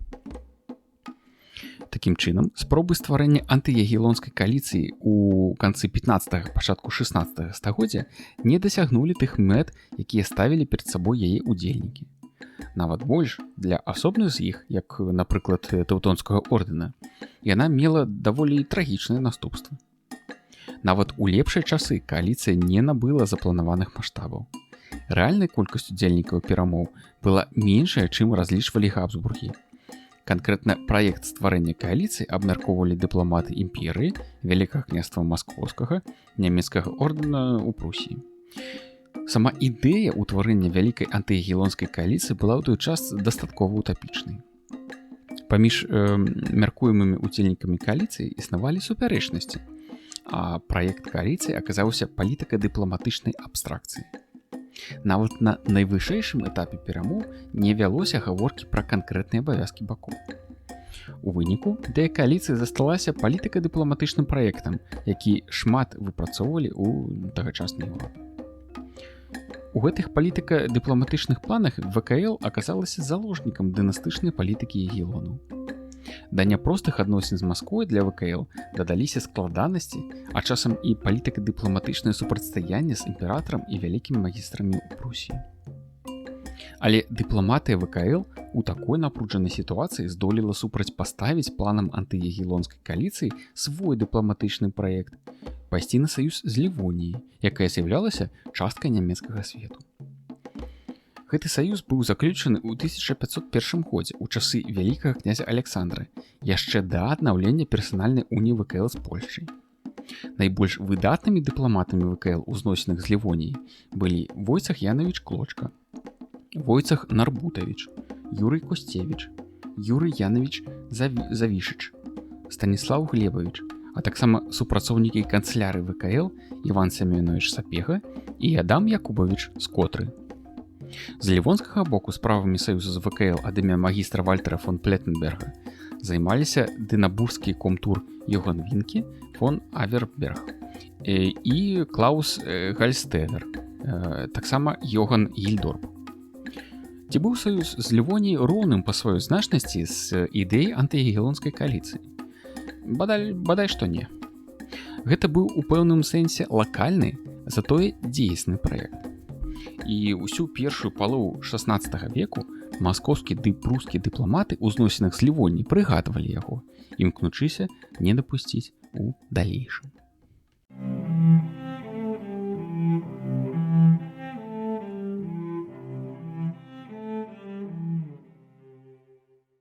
Войны ВКЛ з маскоўскай дзяржавай у канцы 15-га, першай трэці 16-га стагоддзяў. Пачатак ваенных дзеянняў і няўдачы ВКЛ. У другой палове 15-га стагоддзя стала імкліва крэпнуць і расці тэрытарыяльна княства маскоўскае.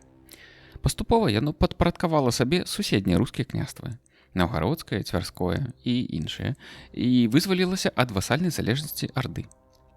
Рост княства маскоўскага лагічна выклікаў сутыкненне з ВКЛ. Супярэчнасці паміж ВКЛ і княствам маскоўскім накапліваліся гадамі і ўрэшце выліліся ў войны. Першая з іх пачалася ў 1492 годзе і ўяўляла сабой рэакцыю княства маскоўскага на смерць караля польскага і вялікага князя літоўскага Казіміра Ягелончыка. Вялікім князем літоўскім быў абраны Александр, сын Казіміра. Прычынай вайны сталі тэрытарыяльныя прэтэнзіі княства маскоўскага, якія не мелі пад сабой ніякіх аб'ектыўных падстаў.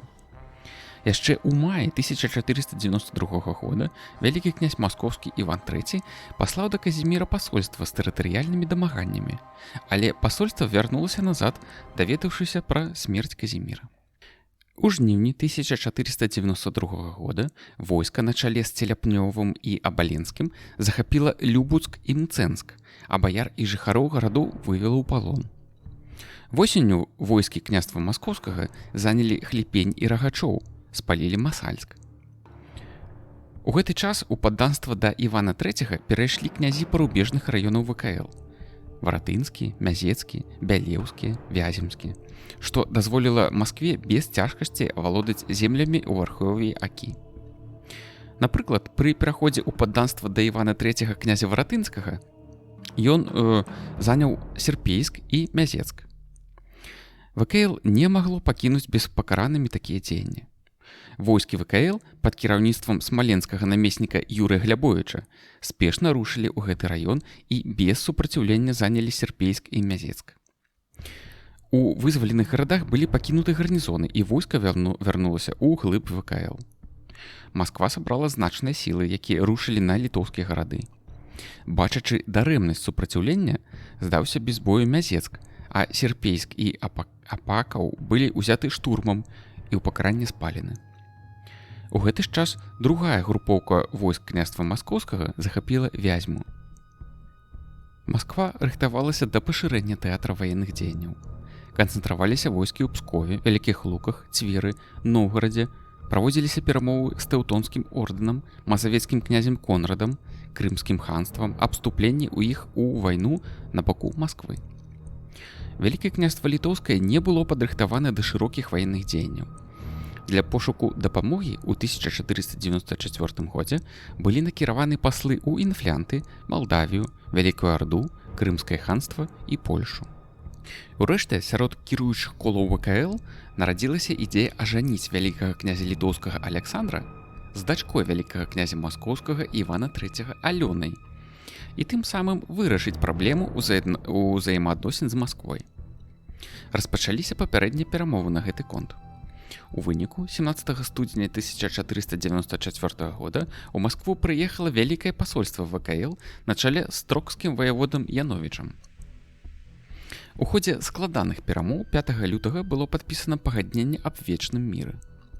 Па ўмовах пагаднення ВКЛ адмаўлялася ад прэтэнзій на Новгарад, Пскоў, Цвер, Разань, прызнавала ад'езды вярхоўскіх князёў, але спецыяльна гаварылася пра забарону прымаць у наступным перабежчыкам з абодвух бакоў. ВКЛ згадзілася на адыход да Масквы вяземскіх зямель і часткі вярхоўскіх княстваў па рацэ Угры. Затое Масква перадавала ВКЛ Масальск, Мцэнск, Серпейск, Любуцк і іншыя гарады, якія былі захоплены падчас вайны. Абедзве дзяржавы абяшчаліся саюзнікамі супраць агульных ворагаў. Агаворваліся механізмы вырашэння спрэчных пытанняў. Пасля падпісання міру пасольства ВКЛ правяло перамовы аб сватаўстве Александра да дачкі Івана III. Пасля атрымання згоды Івана III на гэта вяселле адбыліся заручыны. 12 лютага пасольства ВКЛ ад'ехала на радзіму. З ім жа былі адпушчаны палонныя, узятыя ў ходзе кампаніі 1492-3 гадоў. Княжна Алёна выехала з Масквы 6 студзеня 1495 года, а 15 лютага адбылося яе вянчанне з вялікім князем літоўскім Александрам. Пасля замірэння адносіны паміж Масквой і Літвой складаліся неадназначна. Пастаянна дзейнічалі пасольствы паміж дзяржавамі, якія часта не маглі знайсці ўзаемаразумення. Гэта дало падставы даследчыку Натансону Лескаму назваць 1494-99 гады часам саламянага спакою. У канцы 1490-х гадоў адносіны паміж Масквой і ВКЛ зноў абвастрыліся. Прычынай гэтага было непрызнанне ВКЛ за вялікім князем маскоўскім тытула вялікага князя і государя всея Русі. Маскоўская дзяржава стала рыхтавацца да вайны. Быў заключаны ваенны саюз з крымскім ханствам, наладжаны добрыя адносіны з Турцыяй, дыпламаты Масквы працавалі ў інфлянтах і Даніі. Акрамя таго, у землі ВКЛ былі накіраваны тайныя пасаднікі да ўдзельных князёў ВКЛ на памежных з маскоўскім княствам землях, якім было прапанавана перайсці ў падданства да Івана III на выгадных умовах. У жніўні 1499 года у Маскве знаходзілася пасольства ВКЛ пад кіраўніцтвам Глябовіча для ўрэгулявання спрэчных пытанняў, але бакам не ўдалося прыйсці да паразумення. У канцы 1499 пачатку 1500 года з ВКЛ на службу да Івана III перайшоў разам з вотчынай князь Сямён Іванович Бельскі. Пасля да Івана III перайшлі некаторыя князі масальскія і хацетаўцкія. Войскі Масквы занялі Мцэнск, Серпейск, Масальск. З боку удзельных князёў такі пераход на службу быў дзяржаўнай здрады вялікаму княству літоўскаму і вялікаму князю літоўскаму ў прыватнасці. З боку Івана III прыняцце князёў ВКЛ было парушэннем мірнага пагаднення 1494 года. У адказ кіраўніцтва ВКЛ зноў паслала ў Маскву пасольства на чале са смаленскім намеснікам Кішкам, якое прыбыло на месца ў красавіку 1500 года. Пасольства павінна было вырашыць праблемы паміж дзяржавамі, у першую чаргу пытанне з Бельскім. Вялікі князь Александр пайшоў на кампраміс, патрабуючы вярнуць князёў-перабежчыкаў як здраднікаў і больш не чыніць шкоды памежным тэрыторыям, што лагічна выцякала з умоў мірнага дагавору 1494 года. Александр прызнаў тытул Івана III і ўпершыню назваў яго государём всея Русі. Але пасольства ВКЛ не выканала сваіх задач, бо Іван III канчаткова вырашыў пачаць вайну, быў да яе добра падрыхтаваны і верыў у поспех. Паслы ВКЛ вярнуліся назад ні з чым. 3 мая 1500 года войска княства Маскоўскага на чале з ваеводам Захар'іным было накіравана ў межы ВКЛ. Толькі пасля гэтага паслалі ганца Целяшова да ўрада ВКЛ з граматай, у якой аб'яўлялася вайна. Афіцыйнай прычынай вайны княства Маскоўскае былі абвешчаны ганенні праваслаўнага насельніцтва ў ВКЛ і асабіста вялікай княгіні літоўскай Алёны. Ваенныя дзеянні развіваліся даволі імкліва. Адна групоўка войск ВКМ на чале з Захар'іным накіравалася ў бок Бранска і авалодала ім. Фактычна горад у гэты час быў безабаронным, таму што пажарам былі знішчаны ўсе ўмацаванні.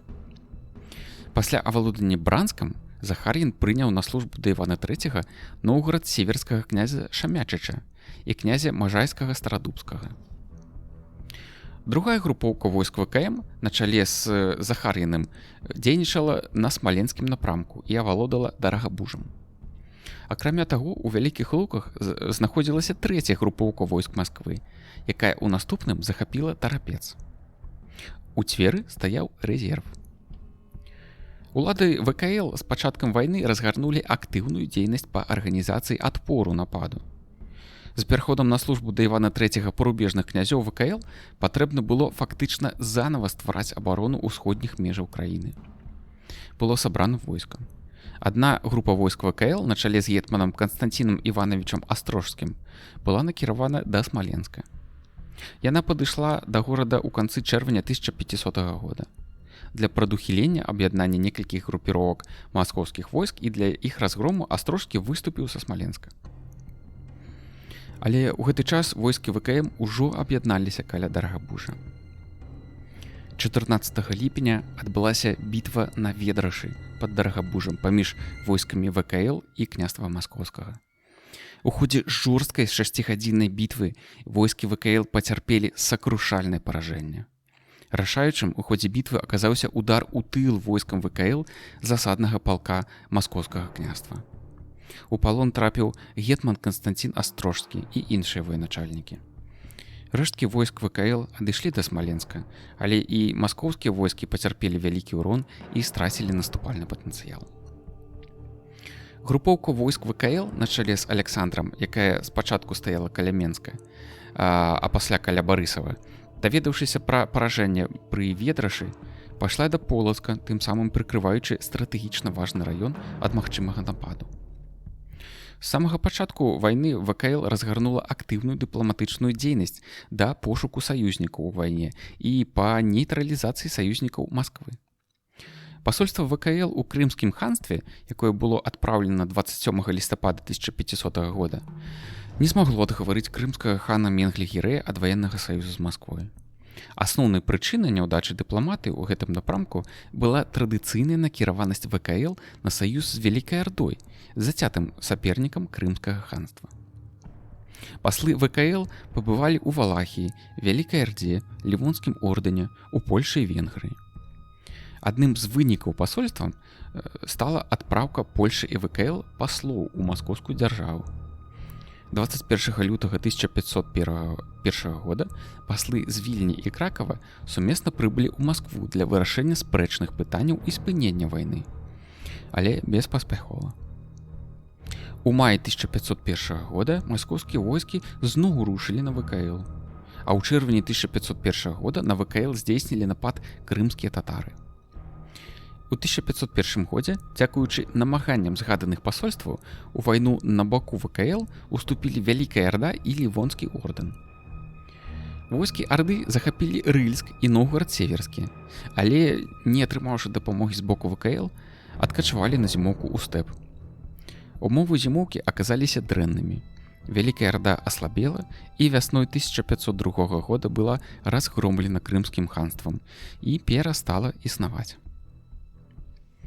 Лівонскі ордэн, які ў той час узначальваў магістр Вальтер фон Плятерберг, пачаў ваенныя дзеянні супраць Масквы ў маі 1501 года. У жніўні 1501 года адбылася сутычка паміж інфлянскімі і маскоўскімі войскамі пад Ізборскам. Войскі ВКЛ на чале з чэхам Багумілам Чэрніна не паспелі да гэтай бітвы. Згодна з планам ваенных дзеянняў, інфлянскія войскі павінны былі злучыцца з войскамі ВКЛ і дзейнічаць скаардынавана, але гэтага не адбылося. 17 чэрвеня 1501 года памёр польскі кароль Ян Альбрэхт. Пасля яго смерці вялікі князь літоўскі Александр выехаў у Польшу і 3 кастрычніка быў выбраны каралём.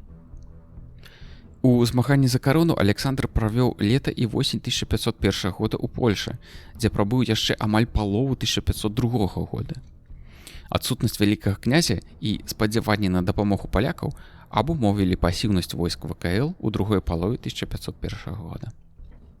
Затое маскоўскія войскі восенню 1501 года рушылі на Мсціслаўшчыну і 4 лістапада перамаглі ў бітве пад Мсціславам групу войск ВКЛ на чале з Мсціслаўскім, Заслаўскім і Дашкевічам.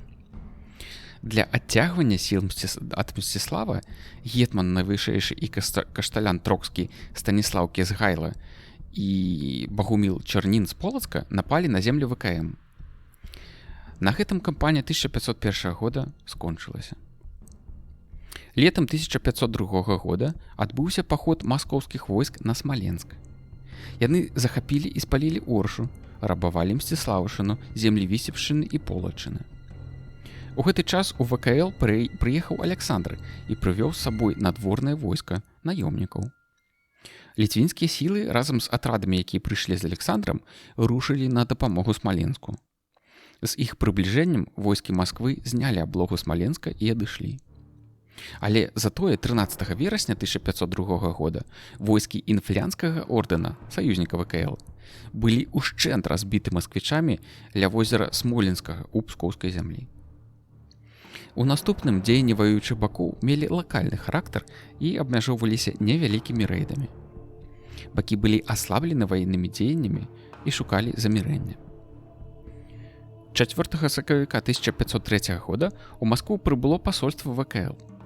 Пасля цяжкіх перамоў 28 сакавіка было падпісана перамір'е на 6 год з 1503 па 1509 год. Яго умовы былі ганебнымі для ВКЛ, але княства не мела належнага ваеннага патэнцыялу, каб абстаяць больш выгадна. Вільна была вымушана, нягледзячы на ўсе намаганні сваіх дыпламатаў, прызнаць фактычны пераход пад уладу Масквы захопленых зямель.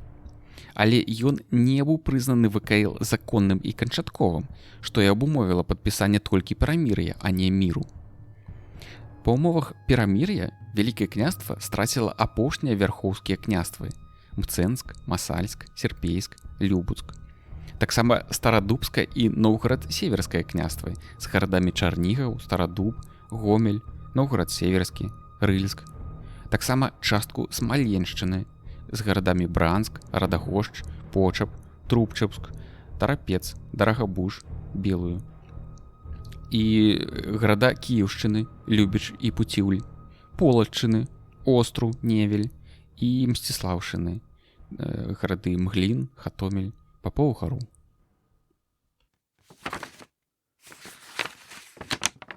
Пошукі рэваншу. Мяцеж Глінскага. Улады ВКЛ ратыфікавалі дамову аб перамір'і 1503 года і пачалі чакаць спрыяльных умоў для іх змянення. 27 кастрычніка 1505 года памёр Іван III і вялікім князем маскоўскім стаў Васіль III. У Вільні сталі дамагацца вяртання тэрыторый, страчаных падчас заваёваў Івана III. Пры вялікім князе літоўскім Аляксандры гэтыя патрабаванні не былі канчаткова аформлены з-за неабходнасці арганізацыі адпору рабаўнічым нападам крымскіх татар. Кароткачасова набегі татар спыніліся пасля іх разгрому войскамі ВКЛ на чале з Міхаілам Глінскім пад Клецкам 5 жніўня 1506 года. У хуткім часе пасля бітвы вялікі князь літоўскі Аляксандр памёр. 20 кастрычніка 1506 года вялікім князем літоўскім быў абраны Жыгімонт Стары. А 8 снежня ён быў абраны і польскім каралём. Жыгімонт Стары быў паслядоўным прыхільнікам вяртання страчаных зямель. У лютым 1507 года Віленскі сейм прыняў рашэнне аб вяртанні тэрыторый, якія былі заваёваны Масквой. У сакавіку-красавіку ў Маскве знаходзіліся пасольства ВКЛ, якое ультыматыўна патрабавала ад новага вялікага князя маскоўскага Васіля III вярнуць уладанні ВКЛ, якія былі захоплены Масквой пры Іване III. Гэтае пасольства мела таксама тайную місію да брата Васіля III, Юрыя Івановича, з прапановай падтрымкі яго ў выпадку захопу ім вялікакняскай улады ў Маскве. Але місія не прынесла чаканых вынікаў.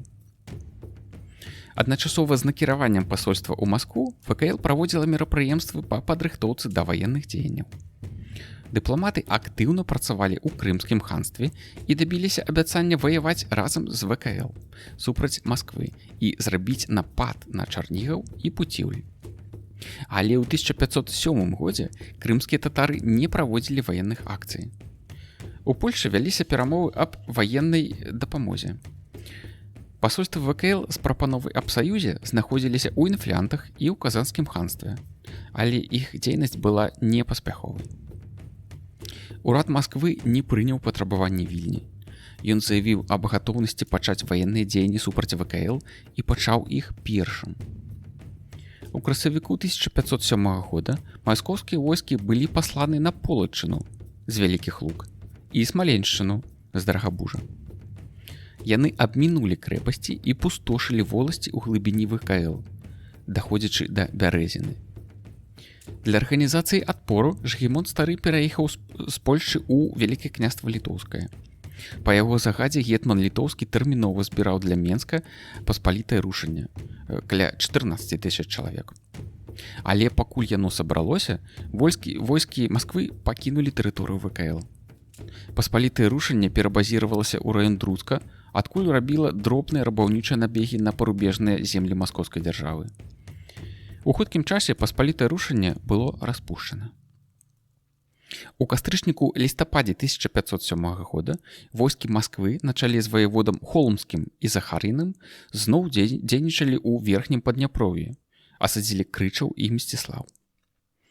Для ваеннага адпору у ВКЛ другі раз сабралося паспалітае рушанне, і калі яно падыходзіла, На дапамогу асаджаным гарадам войскі Васіля III зноў вярнуліся ў свае землі.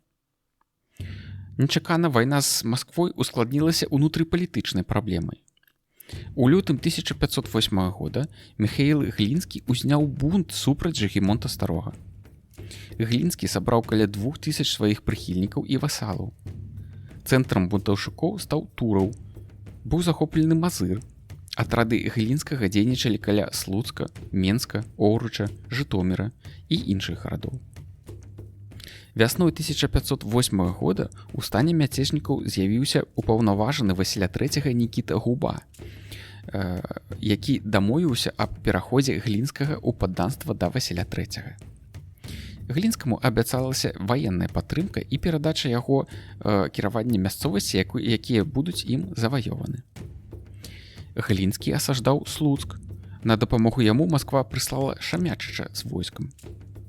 У гэты час групоўкі маскоўскіх войск з Вялікіх Луг на чале з Шчэнем і з Масквы на чале з Захарыным дзейнічалі каля Смаленска.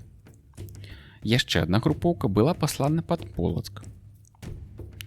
У маі 1508 года войскі Глінскага і Шамячыча трымалі ў аблозе Менск і рабілі рэйды ў глыб тэрыторыі ВКЛ. Яны даходзілі нават да Слоніма і на адлегласць да 8 міль ад Вільні. У гэты час каля Ліды збіралася паспалітае рушанне ВКЛ, а з Польшы на дапамогу падыходзіла 5000 войска. У яго склад уваходзілі наёмнікі, прыдворныя харугва і добраахвотнікі. Войска было пад кіраўніцтвам Мікалая Ферлея, ваяводы Любельскага.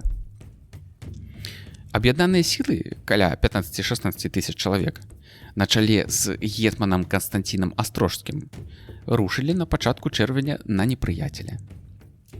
Глінскі і Шамячыч адступілі без бою на ўсход і прынялі ўдзел у аблозе Орыша. 13 ліпеня войскі ВКЛ на чале ўжо з самім Жыгімонтам падышлі да Орышы.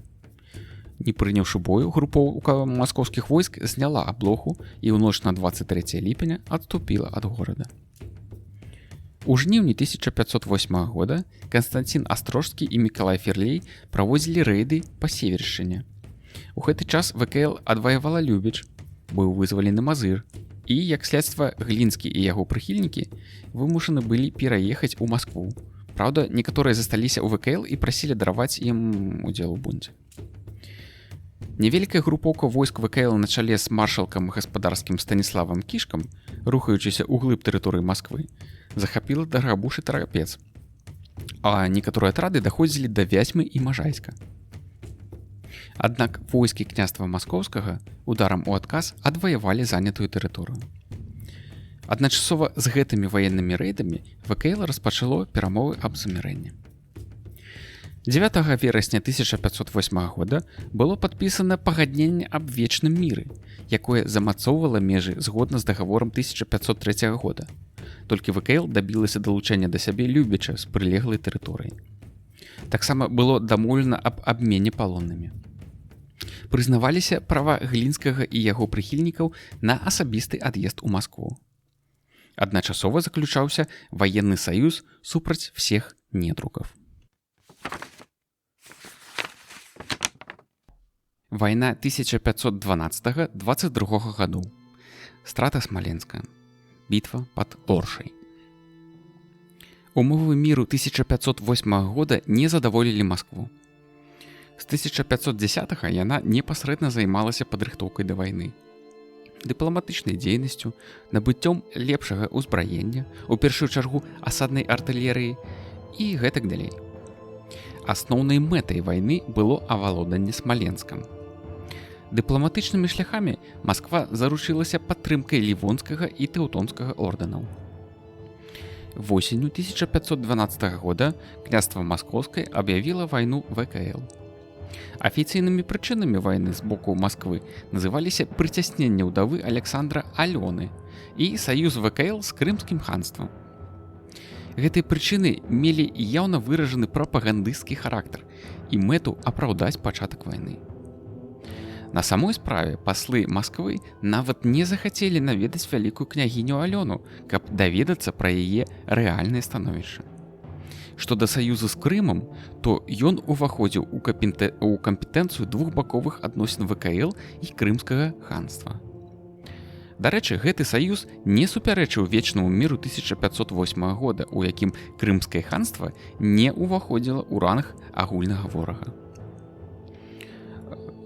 У лістападзе 1512 года група маскоўскіх войск на чале з князем Рыпніным Абаленскім рушыла да Смаленска. Яна спаліла пасады Смаленска і накіравалася да Оршы і Друцка. Сюды ж з Вялікіх Луг ішла групоўка войск на чале з князем Адоеўскім. У гэтым рэгіёне войскі ВКМ дзейнічалі падчас так званага першага паходу на Смаленск і праводзілі свае аперацыі пад Полацкам, Віцебскам, Браславам, Мсціславам, Крычавам, Оршай, Друцкам, Барысавам і Менскам. Адна з груповак маскоўскіх войск зрабіла рэйд на Кіеў. У снежні 1512 года на Смаленск рушыла асноўная група войск Масквы на чале з Васілём III, якая асаджала крэпасць у студзені і лютым. Смаленск мужна вытрымаў 6-тыднёвую аблогу. У ліпні 1513 года маскоўскія войскі другі раз пайшлі да Смаленска і зноў пачалі аблогу, якая працягвалася з верасня да пачатку лістапада. Восенню 1513 года каля Смаленска было сканцэнтравана вялікае войска. 60-тысячная армія з вялікай колькасцю гармат і 2000 пішчаляў. Гарнізон і жыхары горада гераічна трымалі абарону. У гэты ж час на Полачыне дзейнічала 24-тысячная групоўка войск Масквы, 8-тысячная пад Віцебскам, а 14-тысячная пад Оршай. ВКЛ прымала экстранныя меры па арганізацыі адпору. Было сабрана войска пад кіраўніцтвам Канстанціна Астрожскага, якому на дапамогу прыйшлі ваенныя атрады з Польшчы. Войска ВКЛ рушыла на ўсход краіны. Пад яго націскам войскі Масквы адышлі з-пад Полацка і Віцебска, а каля Оршы наогул былі разбіты. У лістападзе 1513 года войскі Васіля III былі адведзены і ад Смаленска. Трэці паход Масквы на Смаленск пачаўся ў канцы мая 1514 года. Рашэнне адносна яго было прынята ў лютым 1514. Тады ж, дзякуючы дыпламатыі Масквы і перш за ўсё выкарыстанай ёю міжнароднай сітуацыі, была аформлена ваенная кааліцыя супраць Польшчы і ВКЛ у складзе Масквы, Свяшчэннай Рымскай імперыі, Тэўтонскага ордэна, Даніі і Брандэнбургскага курфюрства. Паводле пагаднення, у выпадку перамогі членаў кааліцыі германскі імператар Максіміліян I прызнаў права Масквы на землю ВКЛ, а Васіль III права Вены на некаторыя землі Польшчы. Выкарыстоўваючы вопыт ранейшых паходаў, улады Масквы добра падрыхтаваліся. У паходзе ўдзельнічала 80-тысячная групоўка войск, а галоўнае – вялікі аддзел асаднай артылерыі. Пачалася аблога Смаленска і інтэнсіўны абстрэл яго з гармат. 31 ліпеня 1514 года Смаленск капітуляваў. Дакладныя прычыны прыняцця такога рашэння абаронцамі невядомыя. У літаратуры гаворыцца пра наступныя магчымыя прычыны. Угаворы Глінскага, які асабіста ведаў кіраўнікоў абароны і абяцаў выгадныя ўмовы здачы і асабістай гарантыі. Яшчэ адсутнасць дапамогі з боку войск ВКЛ. Таксама стомленасць абаронцаў ад фактычна бесперапынных 3 аблогаў і іх страх перад асаднай артылерыяй Масквы. Таксама прарасійскія сімпатыі жыхароў Смаленска і гэтак далей. Страта Смаленска мела вялікае ваеннае і палітычнае значэнне. Ён займаў вельмі важнае стратэгічнае становішча і з'яўляўся як ключом ад Масквы, так і ключом да Літвы. Валоданне гэтым горадам сімвалізавала перавагу аднаго з бакоў у дадзеным рэгіёне. Імкнучыся развіць поспех, Васіль III паслаў у глыб ВКЛ свае асноўныя сілы, якія ў наступным былі сканцэнтраваны каля Оршы. Пад уплывам узнікшых абставін для захавання сіл і выратавання зямель ад рабавання на бок Масквы перайшоў князь Мсціслаўскі і гарады Крычаў і Дуброўна. У гэты час сабранае Жыгімонтам старым войска рушыла на непрыяцеля.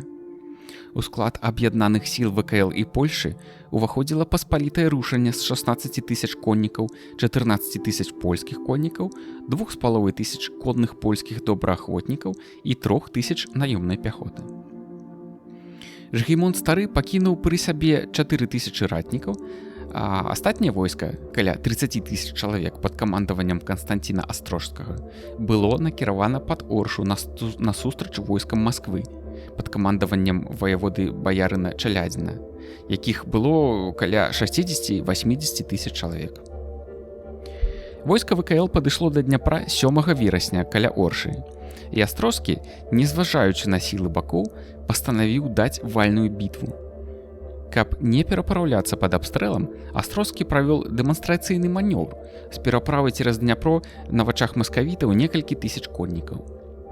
Тым часам асноўная частка войска ўвечары была перасунута віцебскай дарогай на поўнач, а ўночы на 8 верасня у потай пераправілася на левы бераг 2 пантоннымі мастамі і бродам Маршанскай крэпасці. Пасля гэтага войска сканцэнтравалася каля вёскі Пашына. Тут і адбылася вырашальная бітва. Чаляднін даведаўся пра пераправу са спазненнем і не згадзіўся з прапановай сваіх ваяводаў атакаваць ужо перапраўленую частку войска ВКЛ. Лічыцца, што Чаляднін спадзяваўся на вялікую колькасную перавагу і жадаў бітвы адразу з усім войскам Астрожскага. Ваявода Чаляднін вырашыў адным ударам пакончыць з літоўскім войскам і ў сваёй перамозе не сумняваўся. Цытата. «Пачакаем, пакуль не пераправіцца ўсё войска, бо нашыя сілы настолькі вялікія, што без сумнення і ўсякіх намаганняў мы можам ці разбіць гэта войска, ці абкружыць яго ды гнаць як быдла да Масквы. Нарэшце, адзінае, што нам застаецца, заняць усю Літву». Палкі Канстанціна Астрожскага пачалі шыхтавацца насупраць стану маскавітаў уначы з 7 на 8 верасня. Яны занялі пазіцыі абапал яру, які ішоў ад вёскі Пугайлава да пераправы праз Дняпро. Наперадзе свайго войска гетман паставіў 2 конныя палкі, свой і каронны Войцэха Сампалінскага, паміж якімі размяшчалася ўзброеная стрэльбамі і пішчалямі пяхота. Вершнікі стаялі і ў другой лініі. Літоўскі полк Юрыя Радзівіла і польскі Януша Свярчкоўскага. Флангі трымалі па 3 дапаможныя палкі конніцы з лягчэйшым узбраеннем. Акурат на правым краі, на ўзлеску, гетман прыхаваў пад заслоную пяхоты артылерыю. Войска маскоўскай дзяржавы было пастаўлена ў 3 лініі. Наперадзе стаяў полк перадавой варты, у цэнтры вялікі полк, на фронце шырынёй 5 кіламетраў, на правым флянгу полк правай рукі, на левым каля вёскі Рукліна полк левай рукі. На пагорку ў цэнтры за вялікім палком стаяў полк тылавой службы. Гэта быў рэзерв. Баявыя парадкі маскоўскага войска былі расцянуты ў спадзяванні на ахоп і акружэнне больш малалікага войска ВКЛ. Аршанская бітва, ці бітва пад Крапіўнай, адбылася 8 верасня 1514 года. На досведку маскоўскія ваяводы павялі палкі ў першую атаку. Канстанцін Астрожскі звярнуўся да сваіх ваяроў з кароткай прамовай. «Мужныя рыцары, няхай доблесць і мужнасць вашы будуць вартыя славаных бацькаў». І загадаў конным палкам павольна рухацца наперад. Гэты рух маскоўскія ваяводы палічылі за сігнал да атакі і ў сваю чаргу перайшлі ў агульны наступ. Маскоўскі полк правай рукі князя Голіцы ударыў на левае крыло войска ВКЛ. Полк левай рукі наступаў на правае крыло войска ВКЛ, але без вялікага імпэту, што дазволіла Астрожскаму вызваліць там частку сіл. Іншыя палкі былі пасланыя ў абыход. Войска ВКЛ на сваім левым крыле адбіла атаку і перайшло ў контратаку, атрымаўшы падмацаванне. Полк цяжкіх латнікаў Сампалінскага перайшоў перад фронтам і ударыў на маскоўскі полк правой рукі з флянгу. Няўдача першай атакі не надта збянтэжыла Чалядніна і Голіцу. У іх была амаль 3-разовая перавага – 80 тысяч супроць 30. Такая самаўпэўненасць заслужыла ваяводам дрэнную службу. Яны кепска ўзаемадзейнічалі і нават не лічылі патрэбным дапамагаць адзін аднаму. Калі ваяры Астроскага ударылі па палках Булгакава-Голіцы, Чаляднін ад бою ухіліўся. А калі удар абырнуўся на ягоных ваяроў, Голіца адплаціў тым самым. Спроба абысці войскі Вялікага княства Літоўскага і наляцець з тылу не ўдалася, і пасля паўдня маскоўскія ваяводы кінулі на супраціўніка галоўнай сілы. Сеча дасягнула найвышэйшага напалу, і гетман быў сярод сваіх жаўнераў. Удалым манеўрам пад выглядам адступлення Астроскі уцягнуў супраціўніка ў пагоню і вывеў яго пад агонь сваіх замаскіраваных гарматаў. Чаляднін кінуў у праследаванне ўсе свае сілы, але выявілася, што ўцёкі конніцы ВКЛ былі загадзя умоўлены хітрасцю, якая вывела пагоню маскоўскага войска на стралкова-артылерыйскую засаду. Шматразовыя залпы гармат і пішчаляў нанеслі удары па палках Булгакава-Голіцы і ўшчэнт разбілі іх. Частка ваяроў трапіла ў палон, рэшта кінулася на ўцёкі. Таксама былі разгромлены і палкі Чалядзіна. У маскоўскім войску пачалася паніка. Многія з уцекачоў загінулі ў Дняпры і Крапіўні. Зацятае праследаванне і жорсткае вынішчэнне уцекачоў цягнулася да заходу сонца, а часам і назаўтра. За некаторымі з уцекачоў гналіся на 8 літоўскіх міль, гэта каля 60 кіламетраў. Адныя ўцякалі ў лясы, другія ў балоты. Вада ў Крапіўні пачырванела ад крыві ды паводле падання выйшла з берагоў, бо целы мноства забітых загацілі раку. Страты войска Вялікага княства Літоўскага падаюцца заходнімі гісторыкамі як невялікія.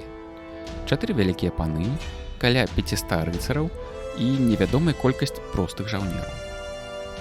Летапісы і хронікі паведамляюць, што маскоўская раць страціла забітымі блізу 40 тысячаў. Вялікі князь Жыгімон Стары ў сваіх лістах да еўрапейскіх уладароў, у тым ліку да лівонскага лендмайстара Тэўтонскага ордэну пра аршанскую перамогу, пісаў, што літоўцы ўзялі ў палон 8 з 11 вярхоўных ваяводаў, у тым ліку Чалядніна і Булгакава-Голіцу, таксама 37 другарадных кіраўнікоў і 1500 баяраў. Усяго забітых і паланёных расейцаў было 30 тысячаў з 80-тысячнага войску. У рукі пераможцаў трапіў маскоўскі абоз, пальная зброя, баявыя сцягі. Захопленых коней і палову вайсковага абозу Канстанцін Астроскі раздаў сваім ваярам у падзяку за мужнасць. Сярод трафеяў знайшлі і тысячы кайданоў, якія Васіль III падрыхтаваў для ліцвінаў. Прыгаломшаны весткаю пра поўны разгром свайго войска, Васіль III абвясціў, што для яго той, хто трапіў у палон, мёртвы, і кінуў іх на вырак лёсу. Булгакаў-Голіца вярнуўся ў Масковію толькі ў 1552 годзе. Як пісаў вядомы гісторык Карамзін у сваёй працы «Історыя государства расійскага», цытата, «Ліцвіны ніколі не атрымоўвалі такой славутай перамогі над маскавітамі. Гналі, рэзалі, тапілі іх у Дняпры і Крапіўні. Целамі усеялі палі паміж Воршай і Дуброўнай. Адным словам, яны поўнасцю адпомсцілі нам за Ведраскую бітву». Аршанская бітва была адной з найбуйнейшых у Еўропе ў пачатку 16 стагоддзя. У Нюрнбергу гэтай падзеі быў прысвечаны асобны друкаваны аркуш. Пасля гэтай перамогі літоўскае войска пачало вяртаць занятыя маскавітамі гарады: Друцк, Дуброўну, Крычаў, Мсціслаў. Дзякуючы удалай дыпламатычнай палітыцы Вялікага княства Літоўскага пачаў развальвацца накіраваны супраць Польшы і ВКЛ таемны альянс Масковіі ды еўрапейскіх дзяржаваў. На Венскім з'ездзе 1515 году Ягелоны і Габсбургі дасягнулі поўнага ўзаемаразумення. Лівонская канфедэрацыя трапіла пад уплыў ВКЛ. У Еўропе пачаў складацца негатыўны ўзгляд на маскоўскія дзяржавы. Крымскія татары, уражаныя перамогу пад Воршай, на 2 гады спынілі набегі на Вялікае княства і павярнулі сваіх коней у бок Масковіі. Аднак асноўная мэта кампаніі, вяртанне ў склад ВКЛ Смаленску, засталася недасяжнай з шэрагу прычынаў. Першае. Кепскае надвор'е запаволіла рушанне вялікалітоўскага войска, па дароге захварэла шмат ваяроў. Другое. Смаленскі ваявода Шуйскі выкрыў змову месцічаў на чале з уладыкам Варсанофіем, што прагнулі вяртання ў склад ВКЛ. Уладыка Варсанофій апынуўся ў вязніцы, а астатніх змоўцаў Шуйскі павесіў на гарадскіх мурах. Трэцяе. Маскавіты спустошылі смаленскія прадмесці, таму не было чым карміць войска. У выніку аблога Смаленска была беспаспяховай. На працягу 1515-1518 гадоў ваенныя дзеянні вяліся вяла і мелі выгляд невялікіх рэйдаў на тэрыторыі праціўніка. Вясной 1515 года маскоўскае войска зрабіла рэйд на Рослаў. Былі спалены Браслаў і Друя. Войскі ВКЛ на чале са старостам Чаркасскім Дашкевічам і кіеўскім ваяводам Неміровічам пры падтрымцы крымскіх татар зрабілі рэйд па Севершчыне. У 1515 годзе войскі Васіля III падступалі да Полацка, Віцебска, Мсціслава, а войска ВКЛ пад кіраўніцтвам паляка Януша Сверчкоўскага на Вялікія Лукі і Тарапец.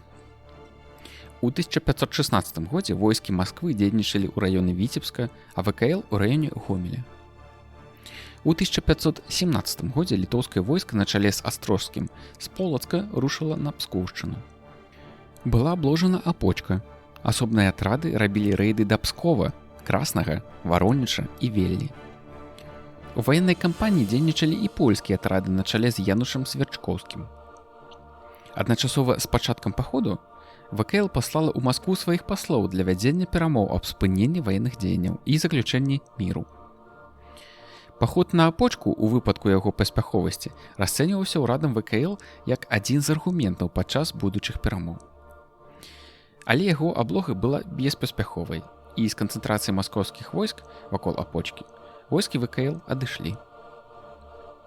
Летам 1517 года ў Маскву прыбыло пасольства ВКЛ, якое пры пасрэдніцтве імператарскага упаўнаважанага Герберштейна спрабавала дамовіцца аб спыненні вайны.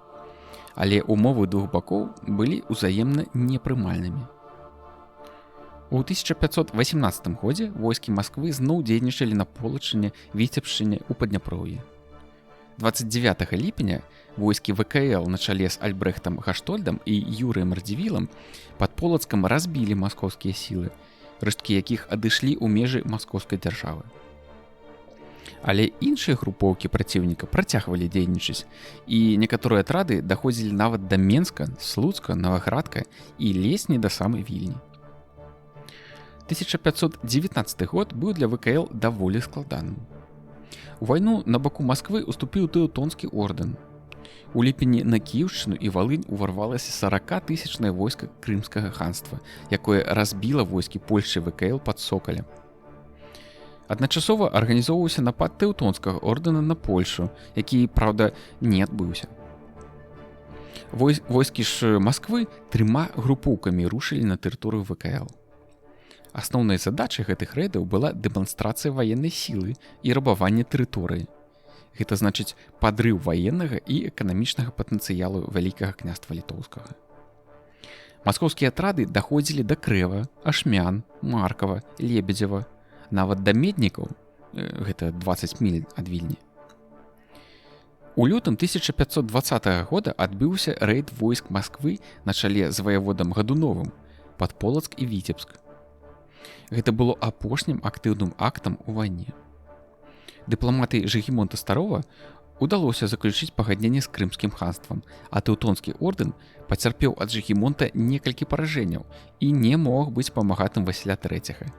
Да і сама маскоўская дзяржава, як ВКЛ, была стомлена вайной. Летам 1520 года у Маскве пасольства ВКЛ дамовілася пра спыненне ваенных дзеянняў. Прычым неафіцыйна размовы аб перамір'і пачаў расійскі бок. Але варожыя адносіны паміж сапернікамі не спыняліся. У тым жа 1520 стала назірацца значная гандлёвая актыўнасць маскоўскіх купцоў на Балтыцы ў заходнім кірунку. Улады Польшчы і ВКЛ рашучымі мерамі падавілі яе. Былі наняты гданьскія каперы, якім Жыгімонт Стары выдаў прывілей на правы грабяжу расійскіх гандлёвых караблёў, і яны блакавалі для расійскіх купцоў усходнюю Балтыку. У 1521 годзе пры падтрымцы ВКЛ ажыццявіўся паход крымскіх татар на княства Маскоўскае. У жніўні-верасні 1522 года у Маскву прыбыло вялікае пасольства Жыгімонта Старога на чале з полацкім ваяводам Пятром Кішкам.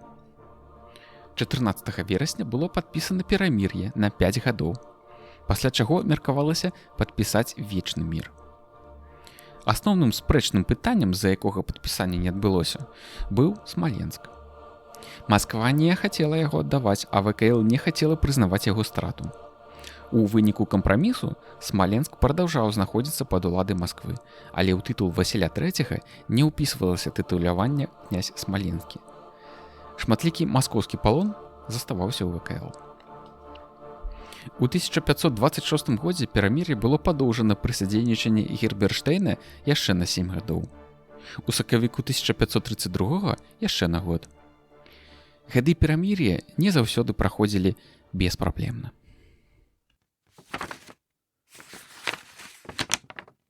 Старадубская вайна. Усталяванне раўнавагі сіл. У канцы 1533 года ВКЛ паспрабавала ўзнавіць перамовы. Пасланец Жыгімонта Старога быў накіраваны ў Маскву з прапановай вечнага міру ці перамір'я і меў даручэнне высветліць магчымасць прыезду вялікіх паслоў. У ноч з 3 на 4 снежня 1533 года памёр Васіль III. Вялікім князем маскоўскім стаў старэйшы сын Васіля III Іван, якому ў гэты час было ўсяго 3 гады. Гэтая вестка абудзіла ў Вільні надзею. Кіраўніцтва ВКЛ вырашыла, што настаў зручны момант для пачатку вайны за вяртання страчаных тэрыторый. Гэтаму спрыялі малалецтва вялікага князя маскоўскага, наяўнасць у Маскве апазіцыі ўладзе, варожыя адносіны да маскоўскай дзяржавы крымскага ханства. І хоць у Маскве ў пачатку 1534 года пачаліся мірныя перамовы, 8 студзеня Жыгімонт Стары прыняў рашэнне аб скліканні 15 лютага ў Вільні вальнага сейма. 8 лютага ён прад'явіў ультыматум маскоўскаму паслу Цімафею Братнікаў, які прыбыў у ВКЛ з паведамленнем аб смерці Васіля III з прапановай захавання існуючага становішча. Ультыматум Жыгімонта Старога утрымліваў патрабаванне вярнуць ВКЛ тэрыторыі, што адышлі да Масквы ў канцы 15-га, пачатку 16-га стагоддзя. Вальны сейм працягваўся з сярэдзіны лютага да сярэдзіны сакавіка. Большасцю галасоў ён прыняў рашэнне пачаць вайну і ухваліў ваенныя прыгатаванні, сярод якіх было скліканне паспалітага рушання, вярбоўка наёмнікаў, збор сярэбшчыны на 3 гады.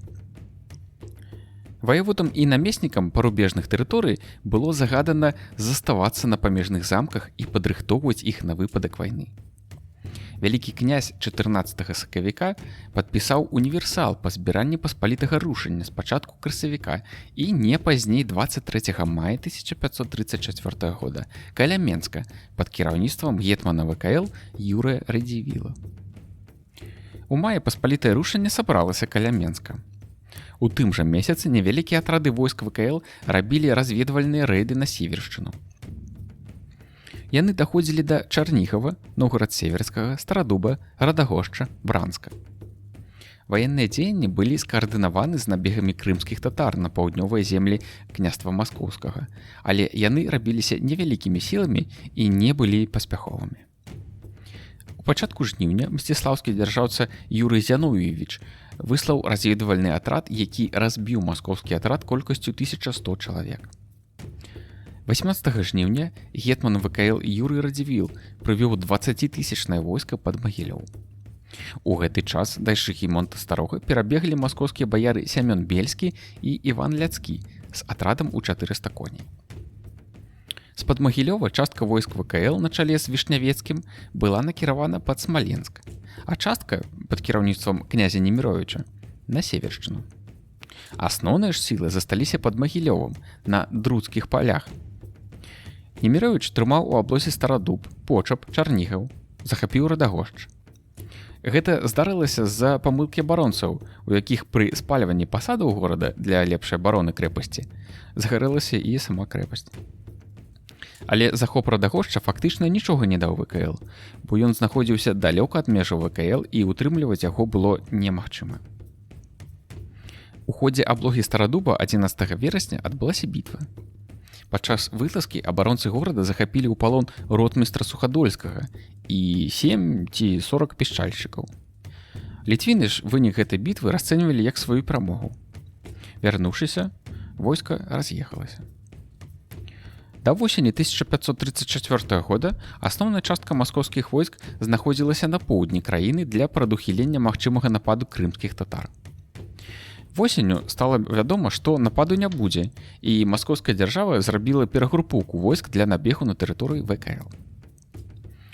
Позняй восенню 1534 зімой 1535 войскі Масквы зрабілі рэйды па тэрыторыі ВКЛ. 3 групоўкі з Пскова, Смаленска, Старадуба, практычна не сустракаючы адпору, дайшлі да Браслава, Наваградка. Пскоўскія і смаленскія групоўкі злучыліся пад Маладзечнам і рушылі ў бок Вільні, да якой не дайшлі некалькі дзесяткаў кіламетраў. Для ваеннай кампаніі 1535 года ВКЛ наняло 5000 жаўнераў у Польшы і адтуль жа атрымала дапамогу 1000 коннікаў і 500 чалавек пяхоты. Зноў было склікана паспалітае рушанне. Каля 30 000 чалавек войска сабраліся ў канцы мая 1535 года пад Рэчыцай. У ліпені войскі ВКЛ пачалі паход на Севершчыну. 16 ліпеня яны занялі Гомель, жыхары якога самі адчынілі вароты. 29 жніўня, пасля месячнай аблогі, штурмам быў узяты Старадуб. Поспех штурму быў абумоўлены выкарыстаннем асаджаючымі дагэтуль неўжыванага ва ўсходняй Еўропе прыёму падкопу і закладання пад сцены крэпасці міны, у выніку выбуху якой утварыўся праём у сцяне. Пасля ўзяцця Старадуба войскі ВКЛ занялі гарады Почап і Радагошч. Праводзіліся мерапрыемствы па адбудове захопленых крэпасцей і замацаванні на адваяванай тэрыторыі. Але з недахопу грошай у скарбе, у першую чаргу для ўтрымання наёмнага войска, якое б выконвала функцыю гарнізонаў, крэпасці не былі адноўлены, і войскі ВКЛ вярнуліся на сваю тэрыторыю. Ваенныя поспехі той кампаніі фактычна не былі выкарыстаны. У 1536 годзе Масква аднавіла на Севершчыне свае крэпасці. У чэрвені 1535 года адна групоўка маскоўскіх войск дзейнічала на Полачыне, дзе спаліла пасад Віцебска, другая – на Мсціслаўшыне. Там былі спалены Крычаў, Дуброўна, Орша, узяты у аблогу Мсціслаўль, Радомль. У канцы ліпеня пад Крычавам войскі Масквы пацярпелі паражэнне. У адказ маскавічы збудавалі новыя крэпасці Себеж і Завалач на Полачыне і Веліш на сваёй тэрыторыі. Каб прадухіліць дапамогу ВКЛ з боку Польшы, на яе тэрыторыю, дзякуючы намаганням маскоўскай дыпламатыі, зрабіў з поўдня напад валожскі гаспадар. У лютым 1536 года ваенныя сілы ВКЛ няўдала спрабавалі захапіць Себеж. Летам таго ж года маскоўскія войскі дзейнічалі ў Падняпроўі, але былі разбіты пад Крычавам. На гэтым ваенныя дзеянні спыніліся. І ВКЛ, і Масква сталі шукаць замірэння. Пасля спрэчак пра места перамоў Жахімонт прыслаў у Маскву вялікае пасольства, якое прыбыло 12 студзеня 1537 года. Пачаліся цяжкія і доўгія перамовы. Спачатку бакі высвятлялі, хто распачаў вайну, прад'яўлялі тэрытарыяльныя прэтэнзіі. Масква патрабавала Кіеў і Полацк, Вільня, Новгарад і Пскоў. Паслы ВКЛ дамагаліся вяртання ўсёй северскай зямлі і разбурэння збудаваных замкаў – Себежа, Завалача, Вележа, а маскоўскі бок настойваў на даваенных межах і вяртанні палонных.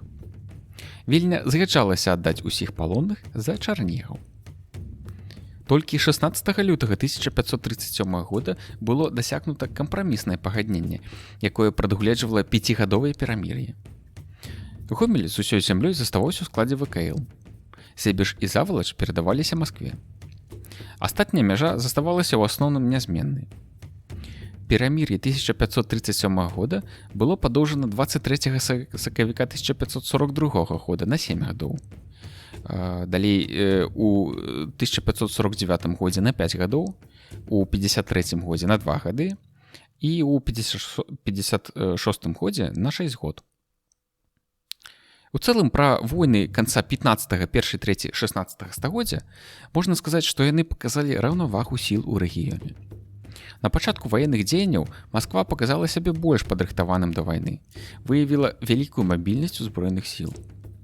У гэтым абумовіліся няўдачы ВКЛ і яго тэрытарыяльныя страты.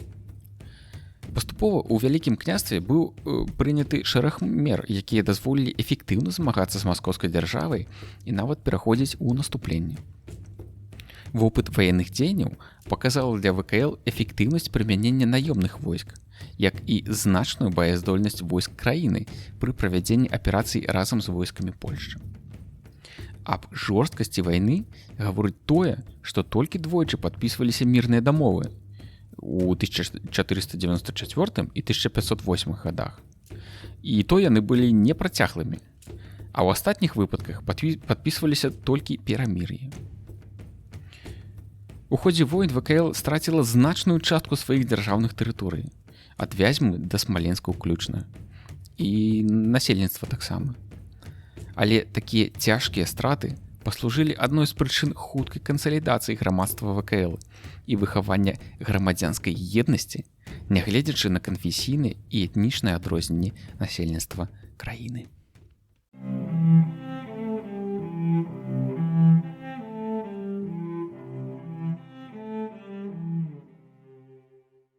Барацьба супраць татарскіх набегаў. Узрастанне пагрозы з боку крымскага ханства. У канцы 15 стагоддзя ВКЛ сутыкнулася з неабходнасцю супрацьдзеяння набегам крымскіх татар. Крымскае ханства ўзнікла ў сярэдзіне 15 стагоддзя на тэрыторыі слабеючай Залатой Арды. Крымская ці Перакопская Арда у другой палове 13, першай трэці 15 стагоддзя існавала як крымскі удзел Залатой Арды. Ім кіраваў залатаардынскі намеснік, які часта быў залежны ад метраполіі толькі намінальна. У 1446-49 годах у Крыме усталявалася асобная ханская дынастыя гірэяў і было заснавана самастойнае крымскае ханства. Першым ханам стаў Хаджы Гірэй, які прытрымліваўся сяброўскіх адносін з ВКЛ і Польшай. Дакладнае паходжанне Хаджы Гірэя невядома. Польскія хронікі сцвярджаюць, што ён нарадзіўся ў ВКЛ і захапіў уладу ў Крыме дзякуючы падтрымцы вялікага князя літоўскага Казіміра Ягелончыка і татарскага крымскага роду Шырын.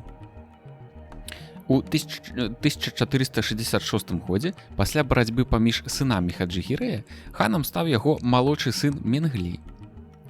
Менглі Гірэю дапамагала ўсталявацца ва ўладзе Асманская імперыя, якая ў гэты час ужо захапіла Канстанцінополь. Спачатку крымскае ханства ўключала ў сябе толькі цэнтральны Крым, а даперакопскія, нагайскія орды і гарады крымскага ўзбярэжжа не былі яму падуладны.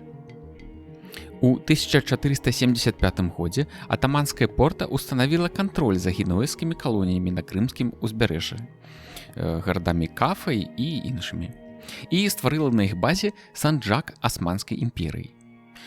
У такіх умовах крымскае ханства апынулася ў васальнай залежнасці ад турэцкага султана, які атрымаў права прызначыць крымскіх ханаў, але з умовай, што прызначаны хан павінен быў быць з роду гірэяў, і султан не мог пакараць яго смерцю.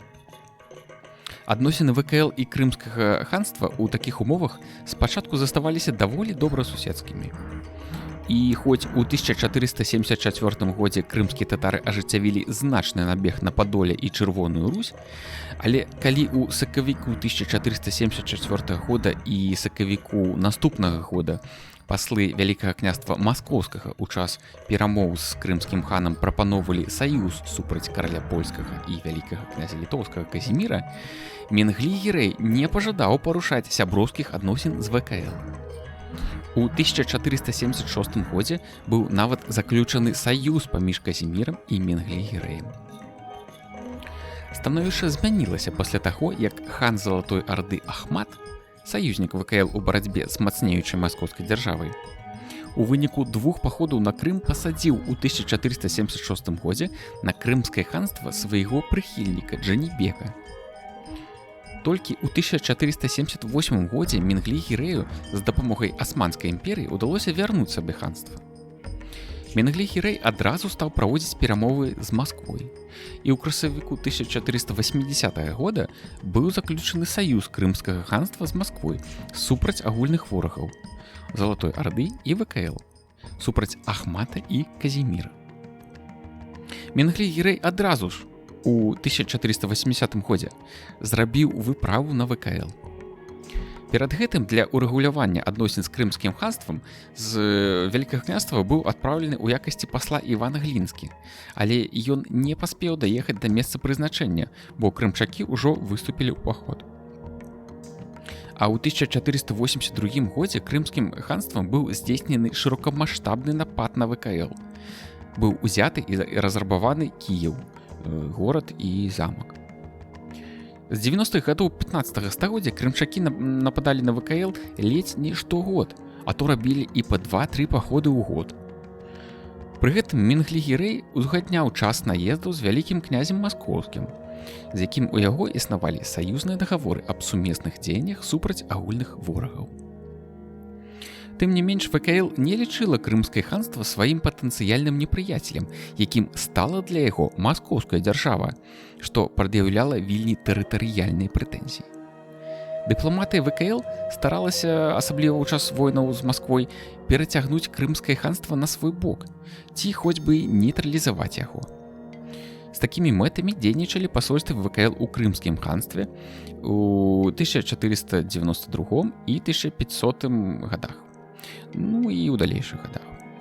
Але дыпламатычным місіям у гэты час не ўдавалася вырашыць пастаўленыя задачы. Асноўнай прычынай безвыніковасці літоўскай дыпламатыі ў гэтым напрамку была традыцыйная скіраванасць Вільні на саюз з Вялікай Ардой. ВКЛ гэты саюз быў патрэбны, бо Вялікая Арда была яго саюзнікам у змаганні з усходнім суседам, Вялікім княствам маскоўскім. А Вялікая Арда была зацятым сапернікам Крымскага ханства з-за спрэчак паміж імі аб спадчыне Залатой Арды. Крымскае ханства прэтэндавала на старшынство сярод усіх татарскіх орд і ставіла сабе на мэту падпарадкаванне ўсіх зямель колішняй Залатой Арды. Гэта была знешнепалітычная праграма Крымскага ханства. Імкненне крымскіх ханаў разбіць Вялікую Арду адпавядала і знешнепалітычным памкненням маскоўскай дзяржавы, якая імкнулася пазбавіцца як ад пастаяннай пагрозы з боку свайго былога сюзерэна, так і ад самой згадкі пра яго існаванне. Супадзенне мэтаў і прывяло да трывалага саюзу Масквы і Крыма. Сітуацыя пачала мяняцца пасля 1502 года, калі Вялікая Арда перастала існаваць, але крымскія напады на ВКЛ працягваліся. У такіх абставінах, па-першае, ВКЛ не было нічым скавана ў правядзенні перамоў з Крымам.